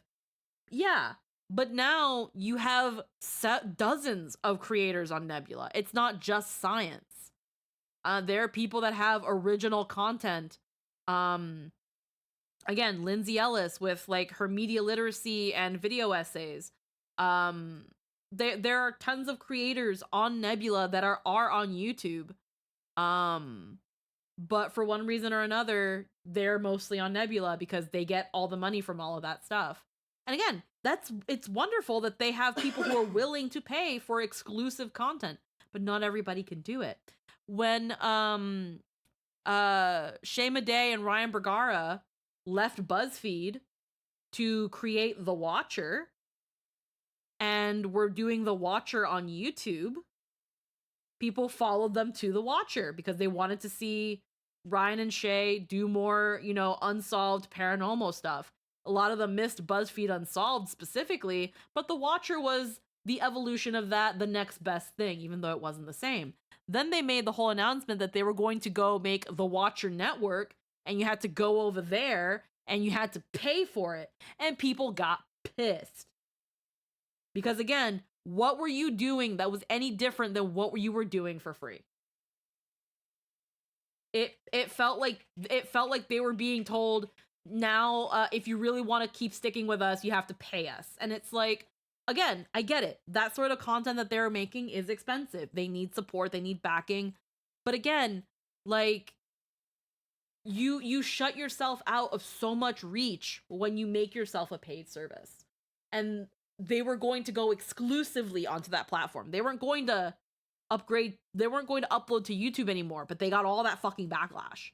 Follow a channel on YouTube called Tell Foundry that is on Nebula. They have special things on Nebula, but they upload every week. Yeah. So, like, thankfully with Lindsay Ellis, sometimes she puts her Nebula videos, albeit sometimes a bit cut and censored because of YouTube, onto her YouTube channel. Like, that seems to be something that she's doing now. And I wish I could follow her onto Nebula. But I also understand that, again, I don't have the money to drop every month for that shit. I can't just be subscribing for something that's not as easily accessible as, say, Twitch or YouTube. Nebula has an app, but it's not the best. At least when I was using it. Individual websites almost never work. College Humor Dropout is only major success I know of. Yeah. And that's great, everyone's happy, whatever. But this is not a solution to Twitch's inundation of ads to the platform. It doesn't solve the ad problem. Everyone shouldn't be required to spend money on the streams they want to watch in order to watch it uninterrupted and unimpeded. It sucks. That's silly. Another solution I've seen kicked around is, well, maybe the streamers just need to do a better job of, like, planning their ad breaks, kind of like how TV used to do it. I already don't like where that's going. We're regressing now to old TV habits, but yeah. The idea is streamers, when they're about to run their ad break or when the ad break is coming up, they pause everything and like tell their viewers, all right, here comes ads, go stretch through that. Take some time if you don't want to watch them, and then we'll come right back after the ads in like 3 minutes or whatever. And I think there are some streamers that have experimented with that. I don't know how well it's been received.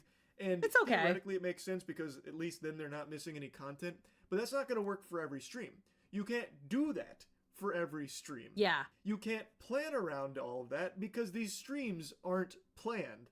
Like, I guess you can pause a game, sure. Like, that can kind of work to pause your game that many times for, like, stretch breaks and whatever. But it's not going to work for every stream and every streamer. It just wouldn't. There's too many variables at play with every stream that happens.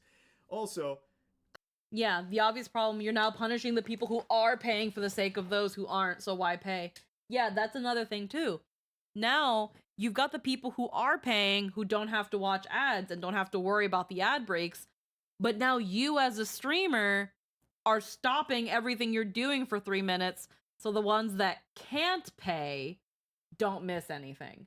So then, what did the subscriber pay for? They are still having the content that they want to enjoy come to a screeching halt for 3 minutes so that people who couldn't pay can still enjoy stuff. At that point, the sub is supporting the creator. Exactly. And that's what it originally was supposed to be. That's what it should be. It just then became, also, you don't have to watch with ads. And that's the thing. The sub, first and foremost, originally was to support the streamer and get the cute little perk of some emotes. Then it became you get nice emotes and you watch ad-free. But again, most streamers don't want to alienate the lurkers, the people that can't subscribe, because again, you're not supposed to take your subscribers for granted, and you're not supposed to offer it. You're not supposed to be. No one likes that. You can't pay $5. $5. Nobody likes those people. We've seen so many people get in trouble with that mentality. We don't want to be that next person. So we want to consider the people who are unable to subscribe by trying to be inclusive to them so that they don't miss anything either.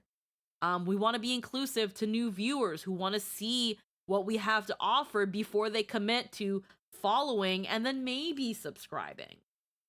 But again, the ads make it harder. The ads make it harder with how more and more intrusive they're getting. I think it'd be very unfair to the people that just don't want to run ads in the first place. You can't just pause your stream for the pre-roll ads. You'd never have a stream because everyone is going to get a pre-roll ad when they come to your stream. How the fuck are you going to ensure that they're not missing content with that pre-roll ad? They're going to. You have no way of stopping that. And I don't think the solution is to require everyone to start running, X amount of minutes of ads per hour. People don't want to do that. Like me, I don't want to do that. It's that simple. So I don't think that's a good solution either. It is a complicated problem. I recognize on Twitch's end, they need to make money off their platform. Otherwise, how the fuck are they going to keep it going? It's very expensive, and the way to do that is talk about how through they've made no money. But their advertising methodology, I think, is just really counterintuitive to what streaming is and has been. And it's just going in a really bad direction that continues to make it worse. Yeah, obviously I don't have all the answers there, but there's gotta be something, because I really do think as this continues, more and more people are just not going to watch streams when an ad pops up, and it'll probably just turn them off from even clicking on streams in the first place, knowing that they're going to get ads before even going to it.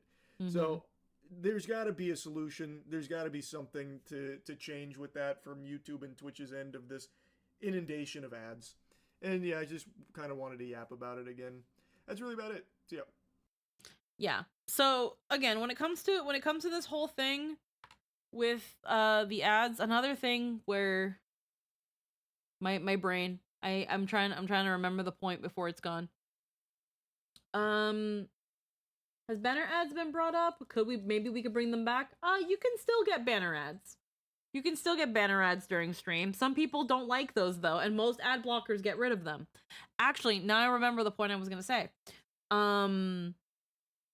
So what I think, one of the reasons, and this is just my own little conspiracy theory, if you want to even call it that. One of the things that I think is the reason for why we are at this point right now is that Twitch didn't crack down on the view bots earlier, because we've already heard it where it's like, well, everybody view bots, everybody is inflating their numbers because blah blah blah blah blah. But the problem is the view bots are one of the reasons that the ads have gotten so bad, because when people see the high numbers, sponsors are like, oh, we're gonna give money to that streamer that has 500 CCV. But let's say they're botting their numbers and they only actually have 100 viewers. And now you're running ads to that sponsor is running ads to 400 bots, and only 10 actual people from the streamer's actual 100 maybe click on the ad or look into what the product is. That the advertiser doesn't get anything back. So the advertisers end up getting catfished with these fake numbers, investing in them, seeing that they get fuck all back, and then they decide we're not going to do that again. And then Twitch loses those advertisers, so they have to scramble to find more and put more ads on people's streams, and it just becomes a perpetual cycle. Everyone's faking numbers, and advertisers are spending money and advertising to nobody. And then they pull out and the cycle starts again. I guess the only way to avoid ads for all of us is to move to Iceland. What does Iceland have to do with it? They also have cut-in ads, so they've experimented and are currently messing with less invasive ads to not lose viewership. It's like they're figuring something out, but it's that thing of like it all feels too late. It all feels too late. I feel like one of the things they could have done is figured out people are view botting. How do we stop that? What are the long-term consequences of this? Because we're in them. We're in the long-term consequences. And unfortunately, now that Twitch's viewership has dipped to the number that it has because they slashed all the view bots, now advertisers are scratching their head even more, where it's just like, so we were catfished real fucking bad. And again, now you have them pulling out, and then Twitch is scrambling to find other advertisers, and it's just not working. It's a huge problem.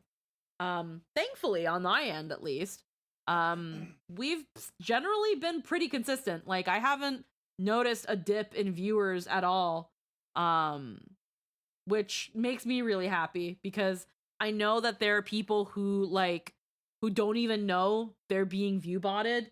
Just people that don't like them view bot them and stuff for that.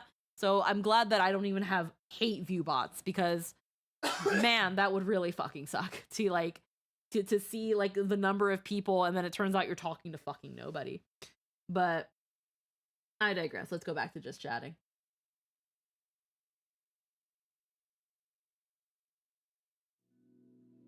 Alrighty. Let's go back to our day night. Iceland has laws that prevents ads from playing on streams.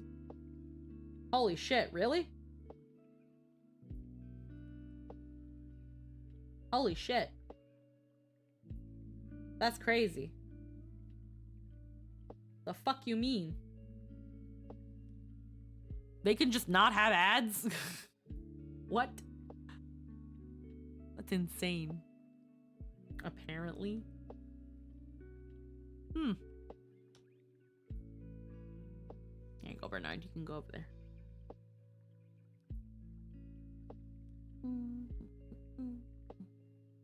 It's a pretty clear case of spending hundreds of millions solving a problem shareholders voted against solving for a fraction of the cost when it started. Yeah. Again, I feel like we could have prevented this if Twitch had just done something about the view bots. They knew about the view bots. They've always known about the view bots. This is not new. People have always been doing it. There are people who are huge streamers that have now gone radio silent ever since the viewbot slash.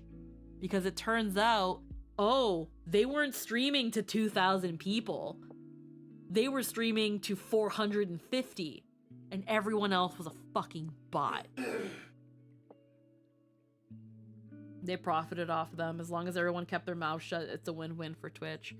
Yeah, but then again, investors started looking at their returns and were like, how the fuck are we advertising to 2,000 people and only 10 engaged with our ad? What the fuck? Unfortunately, this is also why streamers have to take like sponsorships and stuff. So then you have the whole non-ad where it's just like, and if you enjoy what's going on here, I can use the code squeaky at GG sub. Wait, I don't have a GG sub sponsorship. I don't. I do. I wanna have, if there's any energy drink I ever want to work with, I want to work with GG subs. But yeah, like you have people that work with that have to take on sponsorships and stuff to make some fraction of money in support. It would have cut into their quarterly showings to handle it, and the profit incentive makes companies prioritize short-term gains over much longer-term losses. That's why almost every market today is a bubble. Oh god, yeah. Fuck, bro. Guys, tell me, aside from GG subs, what actual energy drinks do you guys consumeth? Or do you drink coffee? Because I have thought about, in the future, once applications and stuff. Ghost Energy and Red Bull, tea. Tea. Gamer subs or coffee? Because I do know there is a brand of coffee that works with VTubers called Itasha Coffee. Bard is sponsored by them. Bard has a partnership with them. And a part of me has considered checking them out so that maybe in the future, considering working with a coffee brand. My main thing though is that before I consider partnering with them, I would want to try their coffee, because if I don't like their coffee, I'm not going to fucking promote it. I remember one time Scylla and I were talking about like if there were like coffee companies that like worked with VTubers that you could possibly even get your own blend of coffee. Scylla was saying like, I want to know where they source their coffee, if it's ethically sourced. And yeah, I agree. I would want to know where my where like, let's say I work with a coffee company and they're like, we want to make a squeaky blend. And I'm like, oh shit. I want to know where that coffee's coming from. And a part of me would even wonder if it was possible to get a single source coffee. Like, single source origin coffee is consistent quality. It's a little bit more expensive, but it's a consistent quality because you're only getting it from one specific place. The best single source origin coffee that I've had was a Guatemalan coffee that was used for cold brew, and a Peruvian Machu Picchu. So it came from Peru.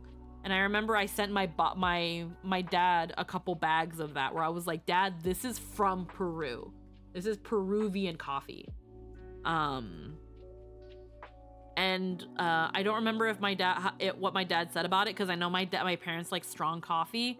So it was a light roast, so hopefully they liked it. I also know I sent them beans as adverse to like ground coffee, because then if I opened it, then I wouldn't be able to send it to them anymore. So hopefully they did something with it, but I think my mom said that she liked it. I remember I also bought her a coffee grinder, so maybe they had it. I don't know. But I think if I ever had to work with a coffee brand, I would want a coffee that is single source origin, and I would want to be able to make a cold brew with it. Because, I mean, you can technically make a cold brew with any coffee. But there are certain blends that just do better. Like blends that have notes of like berries and like this one coffee blend that was called Safari had like grape, black cherry, and like some kind of nutty note, and was actually really good as an iced coffee because it had those more refreshing, fresh notes. The Guatemalan blend, it was like Guatemalan Huehuetenango. Again, so single source Guatemalan coffee. Wonderful, very smooth, very like chocolatey and like buttery notes. Wonderful cold brew. I would probably want a coffee that could make a wonderful cold brew that you can enjoy black or with like a flavor or cream. The only problem is that I know with some people what makes GG subs and things like that so convenient is that you just toss it in a shaker and go. Coffee, and when I find it, Coca-Cola and coffee vanilla. Oh. Last one I had was Red Bull for the first time today. I am not sure.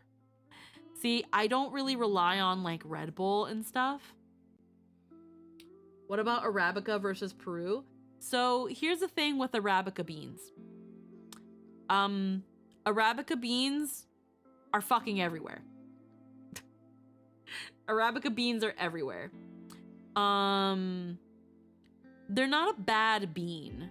It's just, it is the most common bean. I think the other one is Robusta, and I think Robusta is a lot more bitter. And I think I remember I talked to my old boss about it. Robusta beans versus Arabica.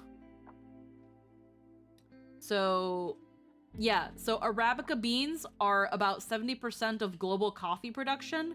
Robusta is about 30%. Arabica coffee is grown in higher altitudes. Robusta is from lower ones. Yeah. So Robusta is commodity coffee, lower quality and smaller, although funnily enough has more caffeine.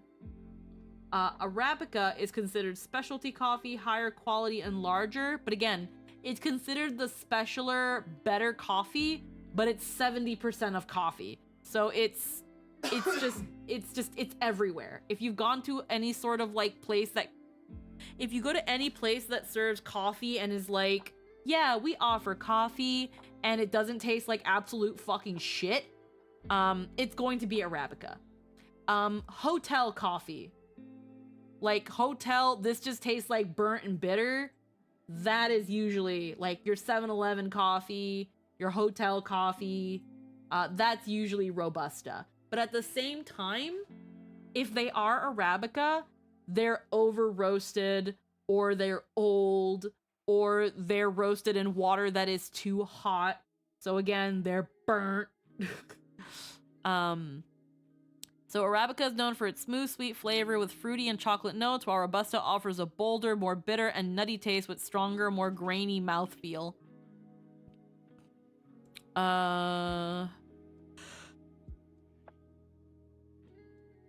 Yeah. Is more astringent and bitter with Robusta. Mild, well-balanced flavor. More expensive bean. Yeah, so Arabica is naturally lower in caffeine, while Robusta has up to 50% more. Yeah, commonly used in instant coffee, larger bean size. Yeah. Okay, again, Arabica beans, you'll find it mostly anywhere. Anywhere that serves coffee and specialty coffee drinks, they will be using Arabica. With Peruvian coffee, again, it's still Arabica beans. It is still Arabica beans. The thing is that when I say the Peruvian coffee was very good, is not that it was a special Peruvian bean. It's the fact that most coffee blends, they won't just come from one place. They will be like, when you see, like, when you buy a pack of coffee beans, it'll be like sourced from Colombia, Brazil, Asia. And that's a blend. That is a blend.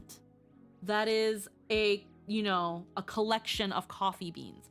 And as a result, no two bags will taste exactly the same, because one bag of your coffee blend might have more beans from Colombia with a smaller percentage of beans from Africa, whereas another bag might have more African beans than Colombian beans. And then you have to consider about the growing conditions. So maybe the soil in Colombia is more acidic, and that affects the flavor of the bean. So you get the Colombian bean blend that has more Colombian beans than African, and then you wonder why your cup of coffee is more acidic. Whereas, let's say in Africa, their soil has different properties and nutrients, and so they grow a bolder, stronger Arabica bean. And now you buy the same blend, but most of those beans are from Africa, and suddenly, wow, this is a nice, bold, strong cup of coffee. Not like the other bag that I got last week sort of thing. That's the problem with blends that are coming from multiple sources. They're not always consistent. Whereas single source origin, so for example, the Machu Picchu blend that my coffee shop used to have, they came from Machu Picchu. So every bag of coffee beans that we got came from the same exact place. The beans in this bag came from the same place that next week's beans will come from. And the week after that. As long as I am getting that Peruvian Machu Picchu blend, they are all coming from the same coffee bean farm. And because their soil is the same, the way that the beans are cared and tended and roasted are all the same, it will always be the same cup of coffee. It will always be the same. The same thing with the Guatemalan one. I think it was a region called Huehuetenango or Huehuetenango. The coffee beans are all grown there. They're all roasted there. And they're all shipped to us. They're all coming from that specific region in Guatemala. It will always be the same. It is. It is. How much more expensive?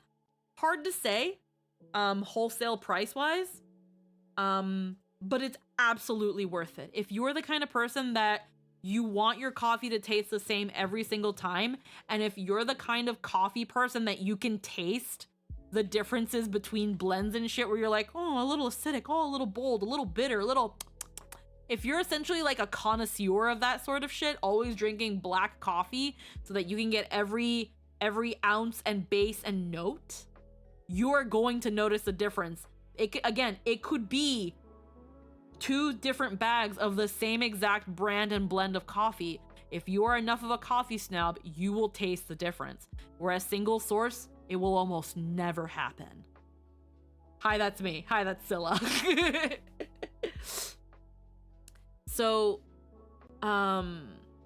it's that thing of, again, if I was to ever work with, like, let's say Itasha Coffee, I would want to know, not only just like Scylla, where is your coffee coming from? Is it ethically sourced? And do you offer options for single source origin? Because I would want my coffee blend, if I ever worked with them, to be the same every single time. It's the best way to get as much control over quality as possible. Is it possible to get it from a single source? And me, of course, as a Peruvian, I would absolutely love to get coffee from Peru, where it's like, not only is, am I Peruvian, but my specialty coffee is Peruvian grown. It is grown in Peru. It is coming from Peru. Is that possible? I don't fucking know. Again, I haven't looked into Itasha Coffee, but if they ever wanted to work with me or I ever approached them, I would ask them these questions. I've been enjoying the brand kicking horse. The brand kicking horse? What do you mean by that? What'd that push me? What'd that mean? What'd that mean? It hasn't hit yet. I don't remember when I took the weed.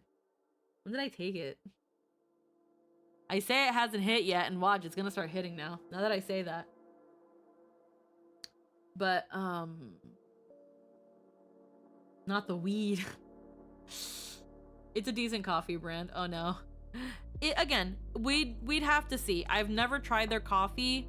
I think I remember looking at their website and being like, where does your coffee come from? Is it ethically sourced? And I don't think it said anything.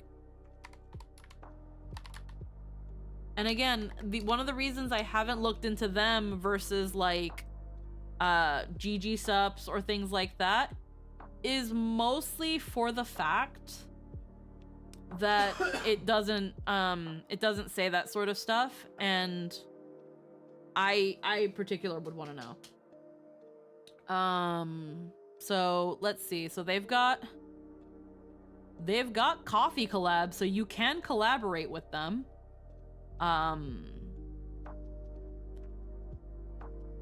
So they have flavors. They have Barely Awake collab, Utterly Delicious S'more collab with Mocha Latte, Made For You with Kuromiya Lucian.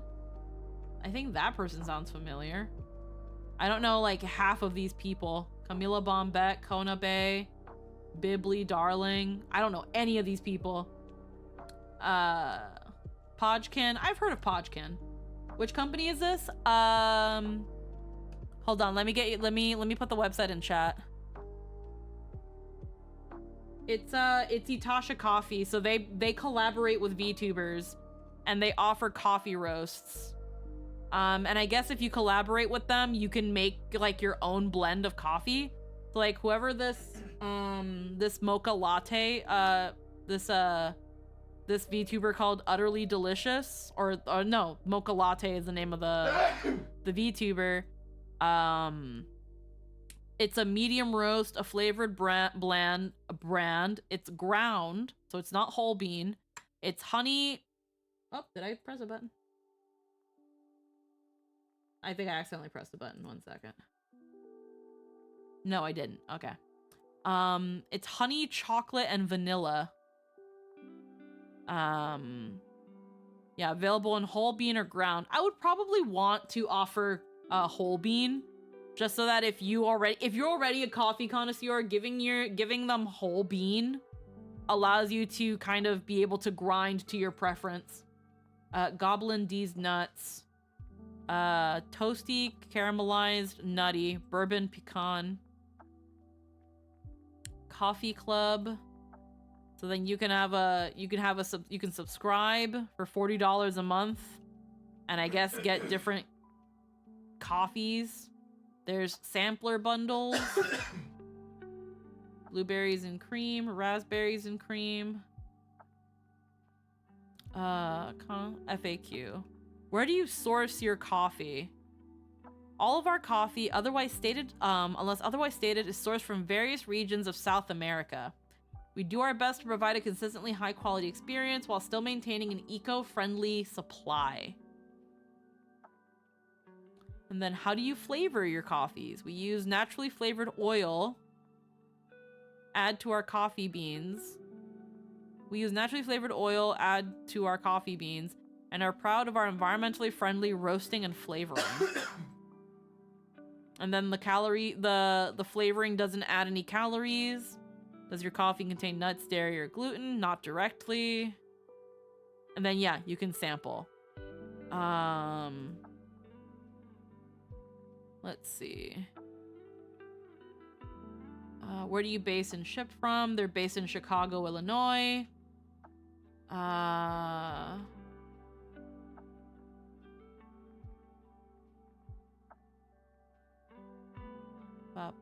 Creators of all types are encouraged to apply, including VTubers, 18+ creators, and artists.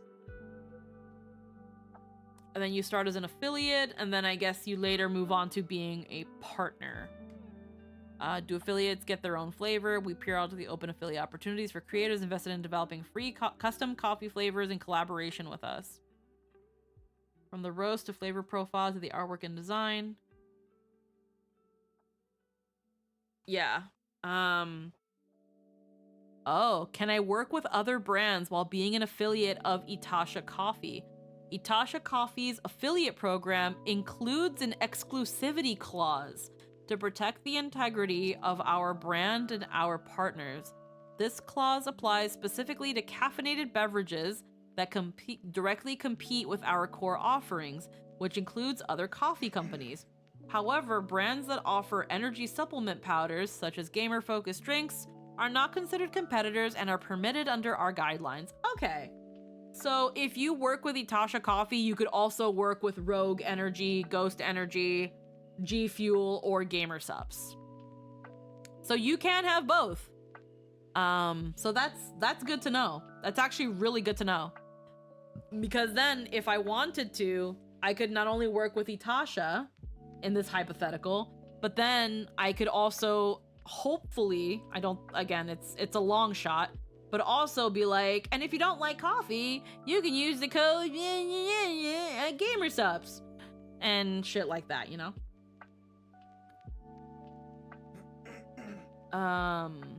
Because again, some people enjoy coffee.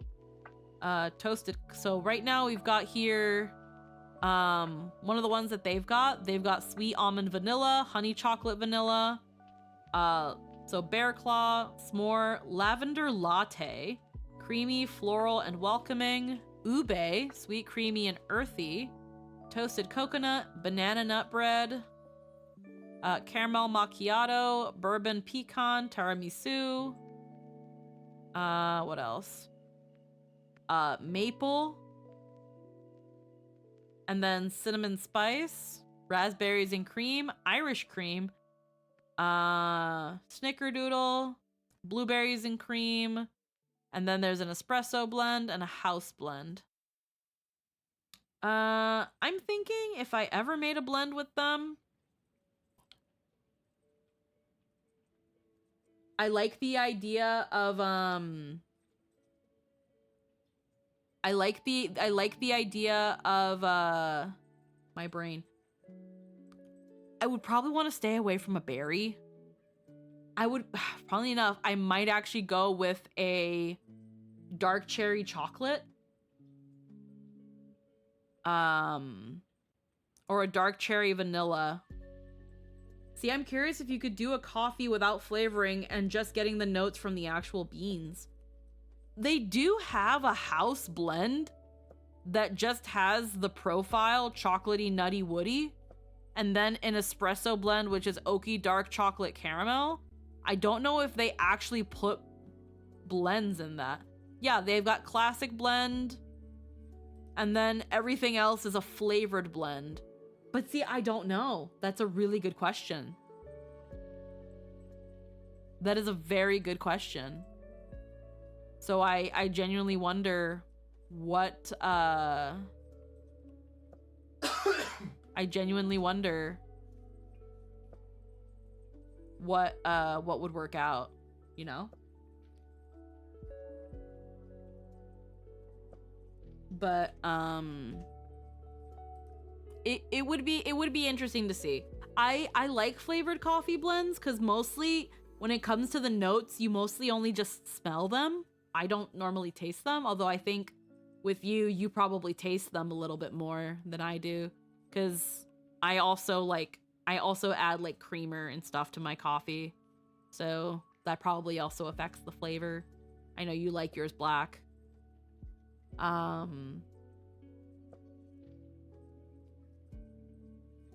Yeah, the taste is so potent.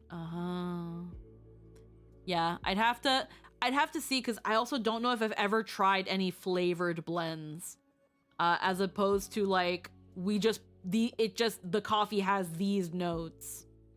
So that would be a question worth asking them, actually, if you ever considered looking into them, where it's just like I just want like a normal blend. That sort of stuff. They're already sourcing their coffee from South America, so I wonder if single source origin would be possible. I wonder if that could be something that you can do. Or if that would be asking for too much. Because my only guess is if they're offering flavored coffees, it's because everyone is kind of the same blend. We'd have to ask those questions.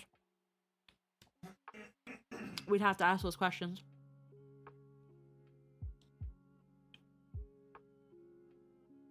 At that point, I wouldn't know. And unfortunately, their FAQ does not say enough.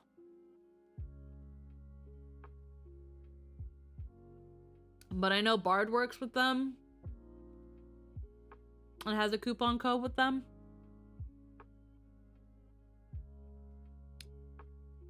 But I know that if I ever wanted to work with them, they wouldn't be the only one I'm working with.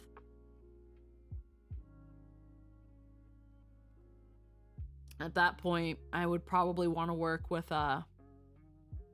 GG Subs. But I think, unfortunately, at the moment, their applications are closed. And I think they've been closed for a while. Because, unfortunately, a lot of people want to work with them, so there you go. Or I think they only approach people now. Like, I think the only reason Deco has a thing with G Fuel is because you were able to apply at that time. But I think it'd be pretty cool to work with Gamer Subs. I think that'd be pretty neat.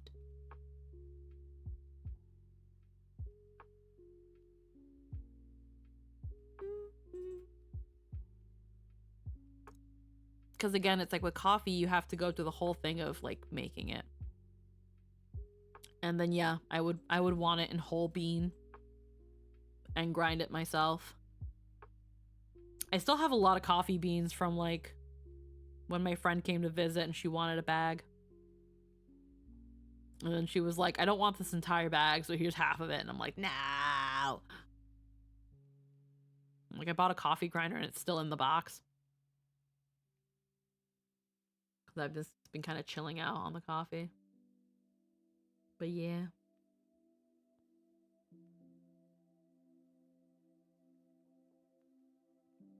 I wonder. I guess it would probably be a little bit harder. But is there a company that's working with like teas? Like not specific, it doesn't have to be like VTuber teas. But let's look anyway.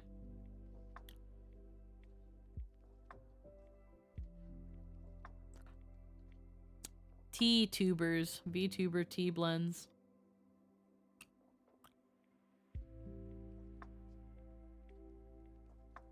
Tea tubers, VTuber community.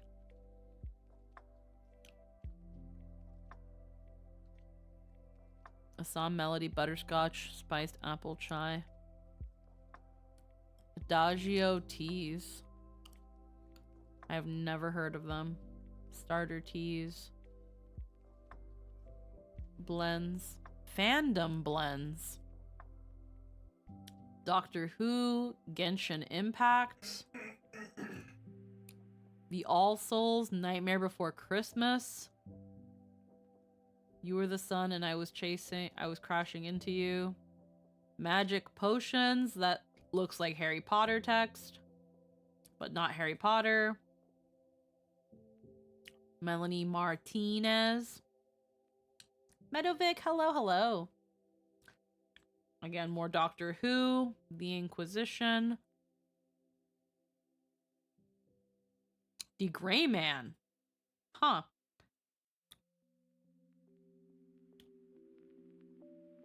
Magical tea. More Doctor Who. Anime manga. Full Metal Alchemist. Bakano, Evangelion, Ace Attorney, Madoka. Oh, but it's like collections made by other people. By Paige Halsey Warren, Nagisa Sayaka, Madoka. What's it? What's the blend?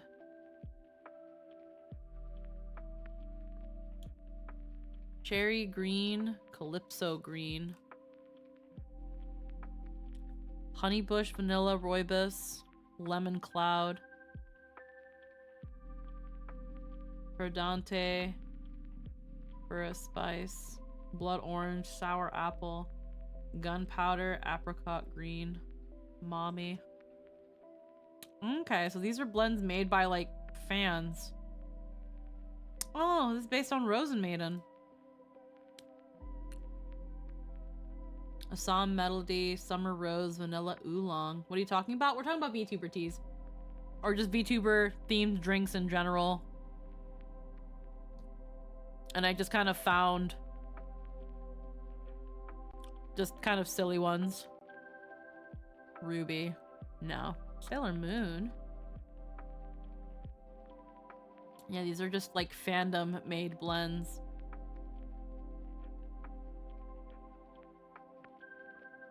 But can you actually buy them? Oh wow, you can. Raspberry green, vanilla green, mango green. Oh. Interesting.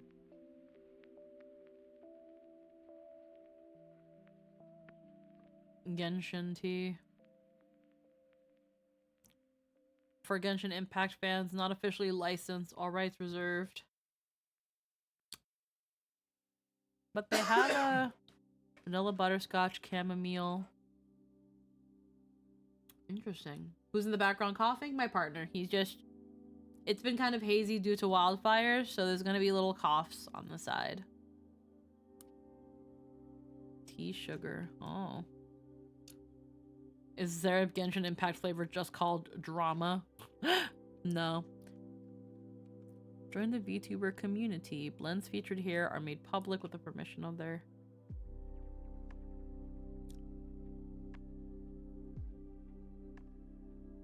I don't know who this is. But they also made Genshin teas.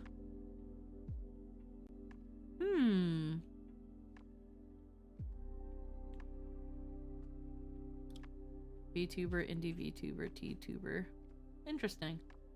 No VTuber teas. Again, I feel like VTuber tea would probably be a little bit harder because of like the ingredients that would go into it. Isekai Cafe, VTuber snacks and teas, anime VTuber inspired treats.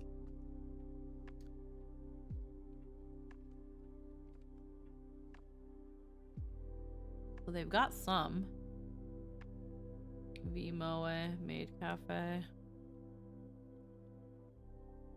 Never heard of these. There's like nothing here. Especially the olden-ish anime they had on there. Yeah, it seems like it was, again, it was made by fans for fans.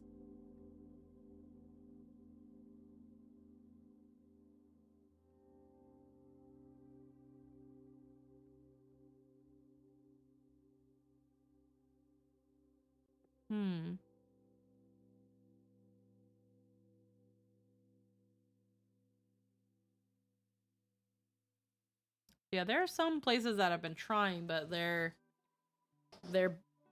barely exist. Barely. Barely. But yeah. Heckin'... Oh, the bread is here! Dirt Can you dick believe butt. it? They were just Thank about you to for throw the all sub. this away. What a waste. Thank you. Hope you enjoy your time here. But yeah. I think, goodbye. Yeah, hello. Or goodbye. It still hasn't hit yet. When did I take it? When did I take the weed? It hasn't hit yet. It hasn't hit yet. I'm not even like hyper focused or anything. It just hasn't hit yet. You smoke? No. I took a chocolate. I took an edible almost an hour ago. Okay, any minute now. Any minute now. But yeah, no, we don't smoke. We just we occasionally take an edible. It helps with relaxing from anxiety. It helps with pain management because sometimes I have pains from like my back, or in this case, I'm doing like I'm on wrist rest right now, so it helps kind of numb that pain. So yeah, it's just THC in like a piece of chocolate and things like that, and that kind of stuff. But we're doing it safe, no worries. Which we didn't ship. Again, it'll probably hit any minute. It's just a matter of time. I just can't remember when I took it.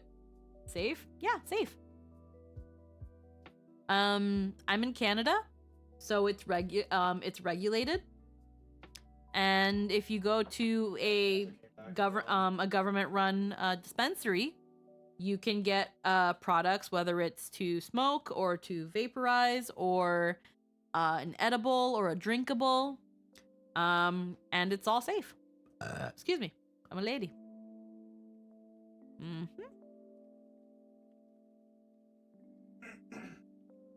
Good stuff.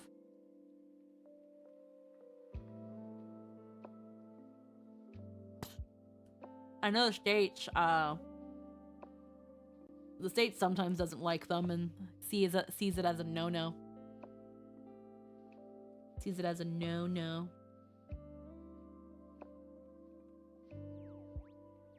But I'm not in the States, so it's okay.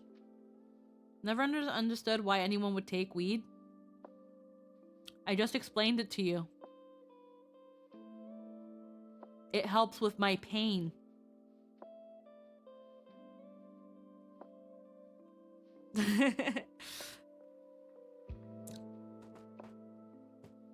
Like, I'll entertain you. So, I have side effects? No, actually no. Like, obviously, you get high and you get a little loopy because you're high. It's kind of like when you take, like, it's kind of like when you go to the hospital and they, like, put you under, like, anesthesia or morphine to, like, numb pain. So no real side effects afterwards. After everything goes down, yeah, sometimes you get the munchies. Yeah, sometimes you're a little hungry. Sometimes you're a little sleepy. But it's genuinely just usually like a light, fluffy feeling.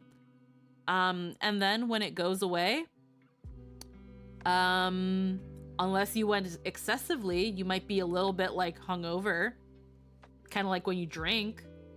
But afterwards, you're fine and you're a functioning human being again, talking to you like right now. Like, as long as people are doing it in moderation and responsibly, you know, knowing their tolerances within their means, you know, everybody's safe. Light brain fog, yeah, sometimes a little brain foggy, but as long as everyone's doing it safe and in moderation, there's nothing wrong with it. There's nothing wrong with it. Of course, be of age. Like, you know, you don't want to be too young and take it. That's not good for you either. But yeah. Uh-huh. That too. It also helps with anxiety when you're someone who it feels like who feels shaky and like mentally like in the zoomies. Good for insomnia too. It relaxes you, again, makes you sleepy. It chills you out. So sometimes it can be the difference between having a panic attack and just smooth, you know? Smooth. So yeah. There are many reasons why people would take would take like THC and stuff like that. In my case, I personally wouldn't want to smoke it. I do not like the smell of weed smoke. It is disgusting. It reeks. So I personally wouldn't smoke it. Which is why I'm fine with edibles. I find edibles as well, it's easy to know exactly how much I'm taking. I'm someone who doesn't want to be in the dark of did I take too much or did I take too little? So knowing exactly that this one, you know, inch by inch square has this much and that means I'm gonna be out for this much time, great. It's great. But I always worry with like if I ever decided to try to vape it or smoke it, what is like, how do I know I've had enough? You know? So I find an edible is a good way to just one and done it. And usually don't have an issue the next morning. I think I dropped something on the floor. What's that? I usually find the brain fogginess doesn't last long if it ever happens. How often do you take it? Ooh, excuse me. So in my case, the last time I took an edible was back in June, actually. I took one in June. Was it June? No, not in June. I had the funny gummy challenge, which was just before leaving for the wedding. So late. When did I have the funny gummy? I would probably say maybe once every 2 to 3 weeks. Maybe once every 2 to 3 weeks.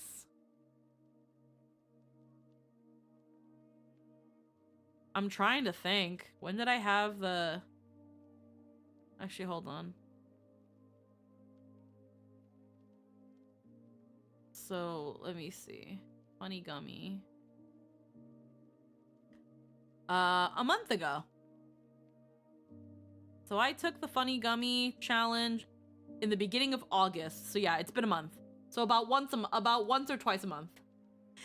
Excuse me.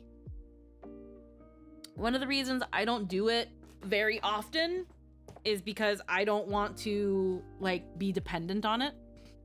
I don't want it to be something I turn to every time I am in pain or every time I'm maybe a little bit sad and need like a pick-me-up or things like that. But that's me personally. I don't want to feel like I need something to function or that I can't like kind of power through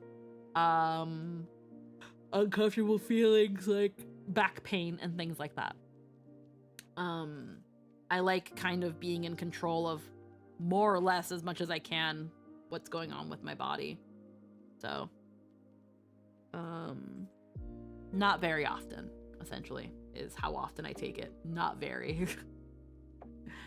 Not very. We have, we know people that,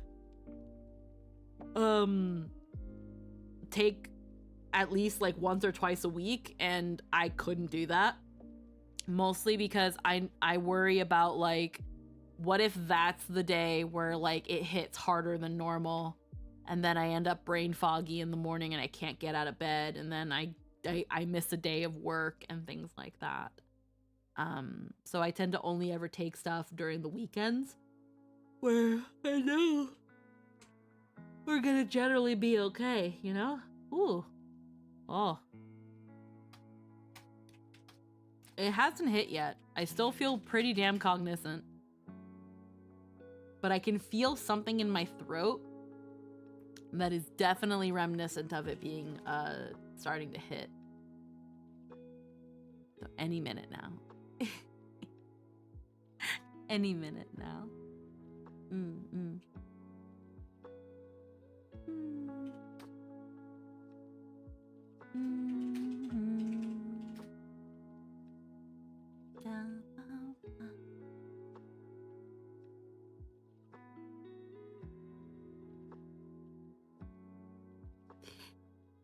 I like how like when I'm vibing, it looks like Bernard's vibing too.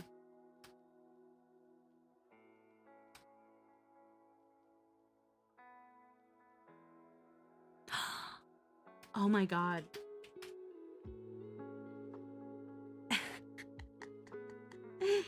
I don't know. I wonder if I would have to turn off the chill tunes. IDK, I wouldn't take it personally, but that's just me. And there you go. That's just you. At the end of the day, do whatever you want as long as it doesn't hurt nobody. If you ever choose to dabble in THC, whether it be smoking, like smoking weed, or taking an edible, first off, get it at a dispensary that is regulated so that you know that you are getting something safe and clean. Second, start small and work your way up. I unfortunately know too many. Is yours organic? That's a great question. All I know is that I got it from a dispensary.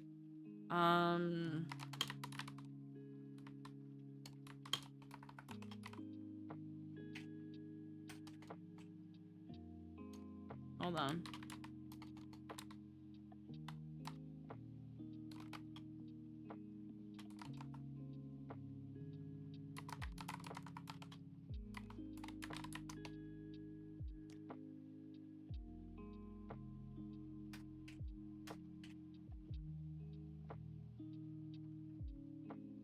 Let's see.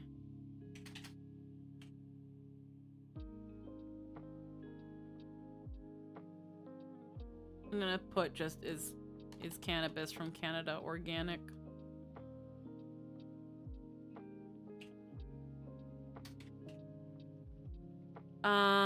Because it's not it says here, The bread is here! Can you believe it? They were just about to throw all this away. What a waste. Heckin' Prudential Tower, thank you for the sub to Varendell. Thank you, thank you. Oh, whoops. I accidentally pressed I am legal. What does organic really mean in Canadian cannabis? The term organic carries a lot of weight in the food and agricultural industries. When it comes to this, it's not straightforward. Fall under yet to receive. Hard to say. Mine probably isn't. But all organic means is that it wasn't really like sprayed with pesticides and stuff. Which I don't know if you have to worry about pests with cannabis. Give me a moment, okay? One sec. I'm gonna do a quick BRB screen. And I'll probably run some ads at the same time just to get them out of the way since we're getting close. But I'll be right back.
Oh.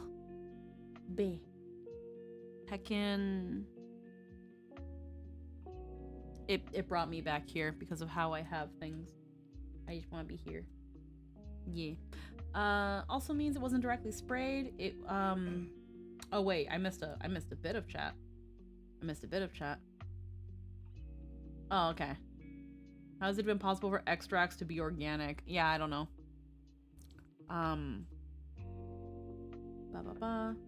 Yeah, I don't think so. It probably isn't, but again, it doesn't really say it outright on labeling, so. Finished latest chibi? Oh. That'll be interesting. That'll be interesting. That's true, but still better than conventional. I mean,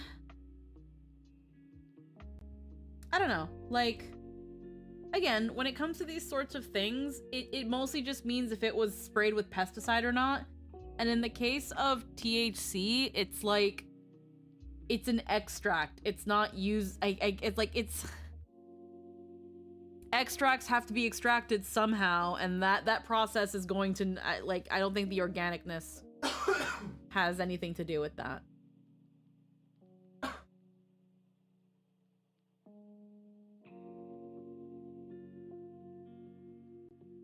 Like, when I'm hearing Medovic with the thing with organic and not organic, you're like, yeah, it might all be a marketing ploy to make people think that anything that isn't organic is bad, but it's still better, it's still better than conventional.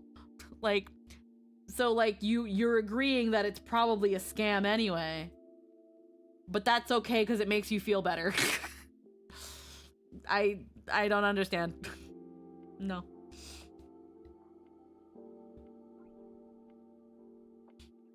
It's probably literally no difference because it's about the extract, not the thing in and of itself. I guess, if that makes sense. Still hasn't hit yet. Still hasn't hit. You're paying more for the mental gymnastics the companies are running you through. Exactly.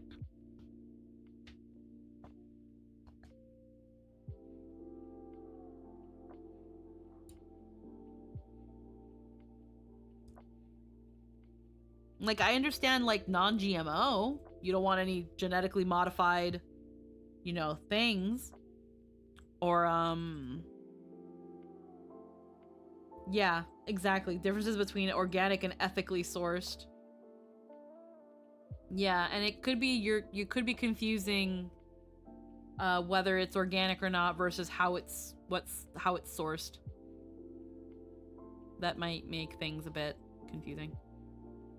GMOs are also fine and beneficial most of the time.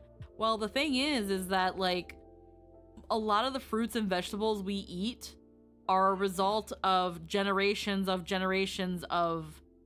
crossbreeding and controlled breeding in general with crops. And that is in and of itself a way of modifying things genetically. So there's technically no such thing as a non-GMO, because the way we eat our bananas, the way we eat watermelons, the way certain, like, broccoli, asparagus, and Brussels sprouts, and I think, like, it's all through specific genetic cropping that we have the fruits and vegetables that we have. Oh, non-GMOs, also marketing flow. GMOs are overwhelmingly harmless and actively beneficial. Sucks for the plants, but good for us.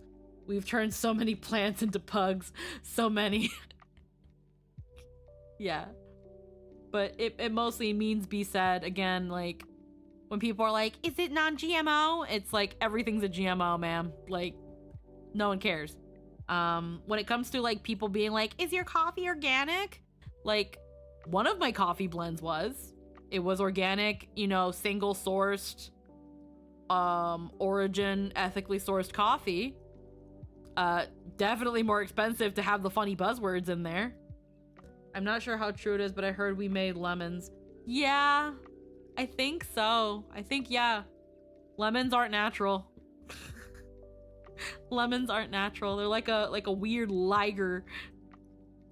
of like fruits and shit. And how every banana is a clone. Every banana is a clone.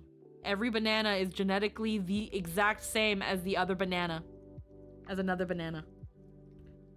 The yes and no on that one? Oh, there's more complicated things. The banana one is hilarious. I love the banana one. That's my favorite fun fact about the banana. And the fact that the flavoring that we associate as like artificial banana flavor, that is the closest thing we have left of the previous banana crop that used to be everywhere before the current banana that we have. The reason we have our current banana as we know them is because a long time ago, the previous chosen banana thread got fucking wiped out by a fungus. So they were like, well, we have this other type of banana that's pretty okay. It's pretty close. Do you guys want that one now? And they're like, fucking sure. like that banana, the banana Laffy Taffy, or those Wonka nerds, or those Wonka like banana shaped fruit shaped things. What are they called? Like what are they called? Like sillies or something? What are they called? They're not called nerds. That's the other thing. Runts? Yeah, runts. There we go. The banana runt. That is flavors like that are very close to what like the OG banana was. The people's banana. That's what like the like before the boomers banana. That's what bananas used to taste like. And I think recently they've been trying to like fuck more with bananas because they found a fungus that could wipe out our current banana, and they were like, we gotta do some shit with this banana so that it has resistance. And they're using that to also find a way to make them also a sweeter banana, similar to, it was called the Gros Michel, the previous banana lord. They're trying to now come closer to his former visage, so that we can enjoy the OG banana. I've always loved banana flavored candy, so like fuck yeah, bro. Let's bring that bitch back. That bitch was delicious. Lemons are a hybrid plant that we found in the wilds of northeastern India. People then decided to cultivate them on purpose, and those are lemons. Oh.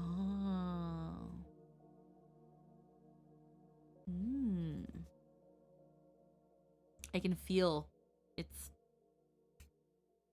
any fucking minute now. I feel like I'll probably be wrapping up pretty soon. And it might, funnily enough, be before it hits, which is really, really funny. But I wasn't planning on super streaming super long anyway. So then being able to wrap up stream and then freaking just be a noodle in my bed, I'm actually like, I'm kind of fucking down. In conclusion, life didn't give us lemons. We made our own lemons. When life doesn't give you lemons, go make your own. You know something else I want to consider getting into? I kind of want to consider it, but I know that I'd have to work with like my Live 2D rigger. I'd have to work with Roxo to make that work, and even then I have no idea. I'd have to ask some questions like I did with Annie Live a long time ago. I had like a whole interview with them and talked with them. I'm thinking of Irium, where it's essentially like VTuber TikTok.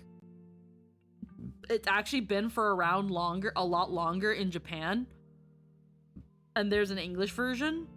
That was something I was thinking about, Irium.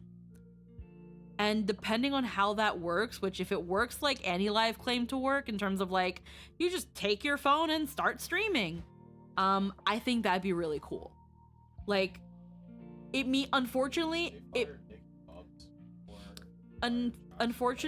it means that you would have to have the app to watch like those specific streams. which would just be like no different from like a TikTok live. But like if I ever somehow got in with them, that would be a more casual thing. I could literally be just laying in bed and I could be streaming. I think that's actually really cool. And a nice way to like get in more super cash streams, like super cash streams.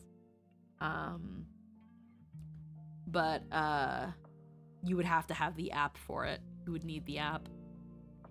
I think right now though, I think it's only on Apple devices, which I mean, I have an iPhone. That's how I'm doing this right now.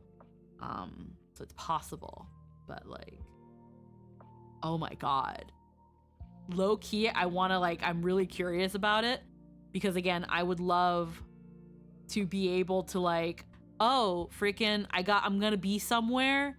Heckin', I've got like a night in a hotel that I've got nothing to do in. Like, hell yeah, freaking bust out this phone and have like a just chatting stream through like Irium if I ever got into that. Hi Koju, how we doing? Mwah, how are you? I took an edible chocolate. It hasn't hit yet, but I can, again, any minute now. I feel it kind of like the symptoms of high imminent. Like any minute now, guys, any minute now. But I'm gonna be relatively wrapping up soon. And then just chill vibing for the night. I will be in the usual corner, so I guess if you want to experience me zooted, you can go there, but I don't know. I feel like this is gonna be a very, very lax high, simply because it's taken a while to hit.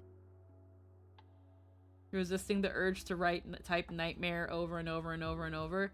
I feel like you're referencing something, bud, but I have no idea. No idea what you're referencing. Neat though. Also, Koju, do you have a plushie of you and do you want to be on the shelf? If you do, send me one. Send me a plush of you. Send me, if you have art of you as a plush and you want to be on the shelf here with Din, do that and send it to me. So I can put you on the shelf here. I've got to look through my DMs to see if anybody has sent me like any like plushes of them so that I can put you guys on a shelf. It is a very bare shelf. It is a very bare shelf. It is a very bare shelf. I was also planning on I have plans for this shelf, but it's more so of when we have like achievements, like what I would want to do. For example, if I ever partnered with Itasha Coffee, I would have like a coffee mug on this that says like the sponsor. If we ever worked with Gigi Subs, I would get like a cup and I would have that. And then yeah, the friend plush shelf, but also like the achievement shelf and things like that. Just to be like, look at this little thing here. It's on my shelf because I did it. You know? A squeaky. If you had an item you'd have to represent yourself in a magic shop, what would it be? Oh. Would it be? I mean, wait, I have this.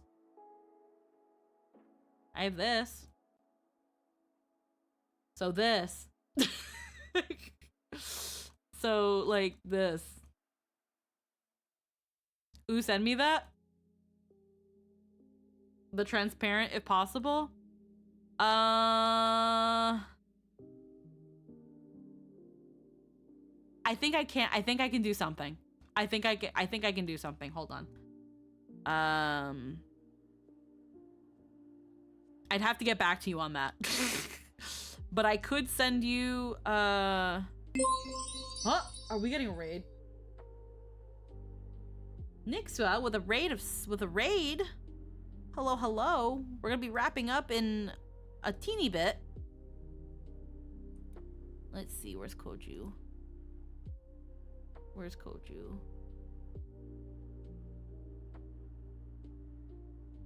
Go to where it's easier to find Koju. There we go. Let's see. Oh, that's the context. Okay. Wonder how easy it is to 3D model? Hey. Ba ba ba. Ba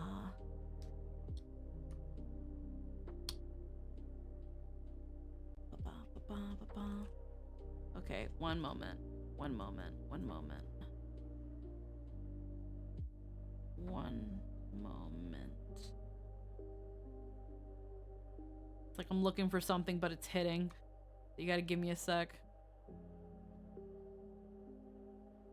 That's one thing.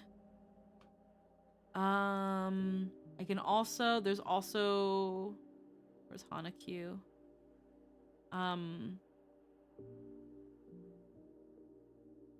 There's also the super version that I don't have on hand right now.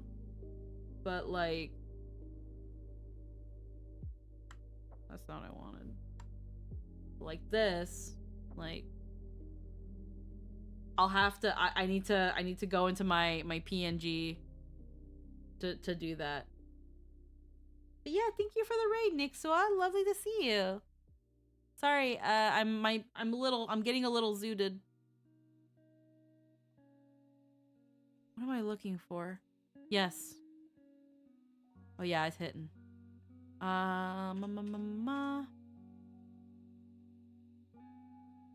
Yeah, this version, you'd have to like Photoshop my hand off, so I'll get back to you on that, Koju.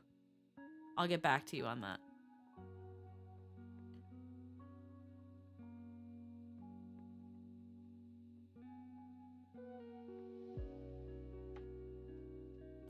Yeah, cause Koju, cause the super version is for that design. But yeah, okay.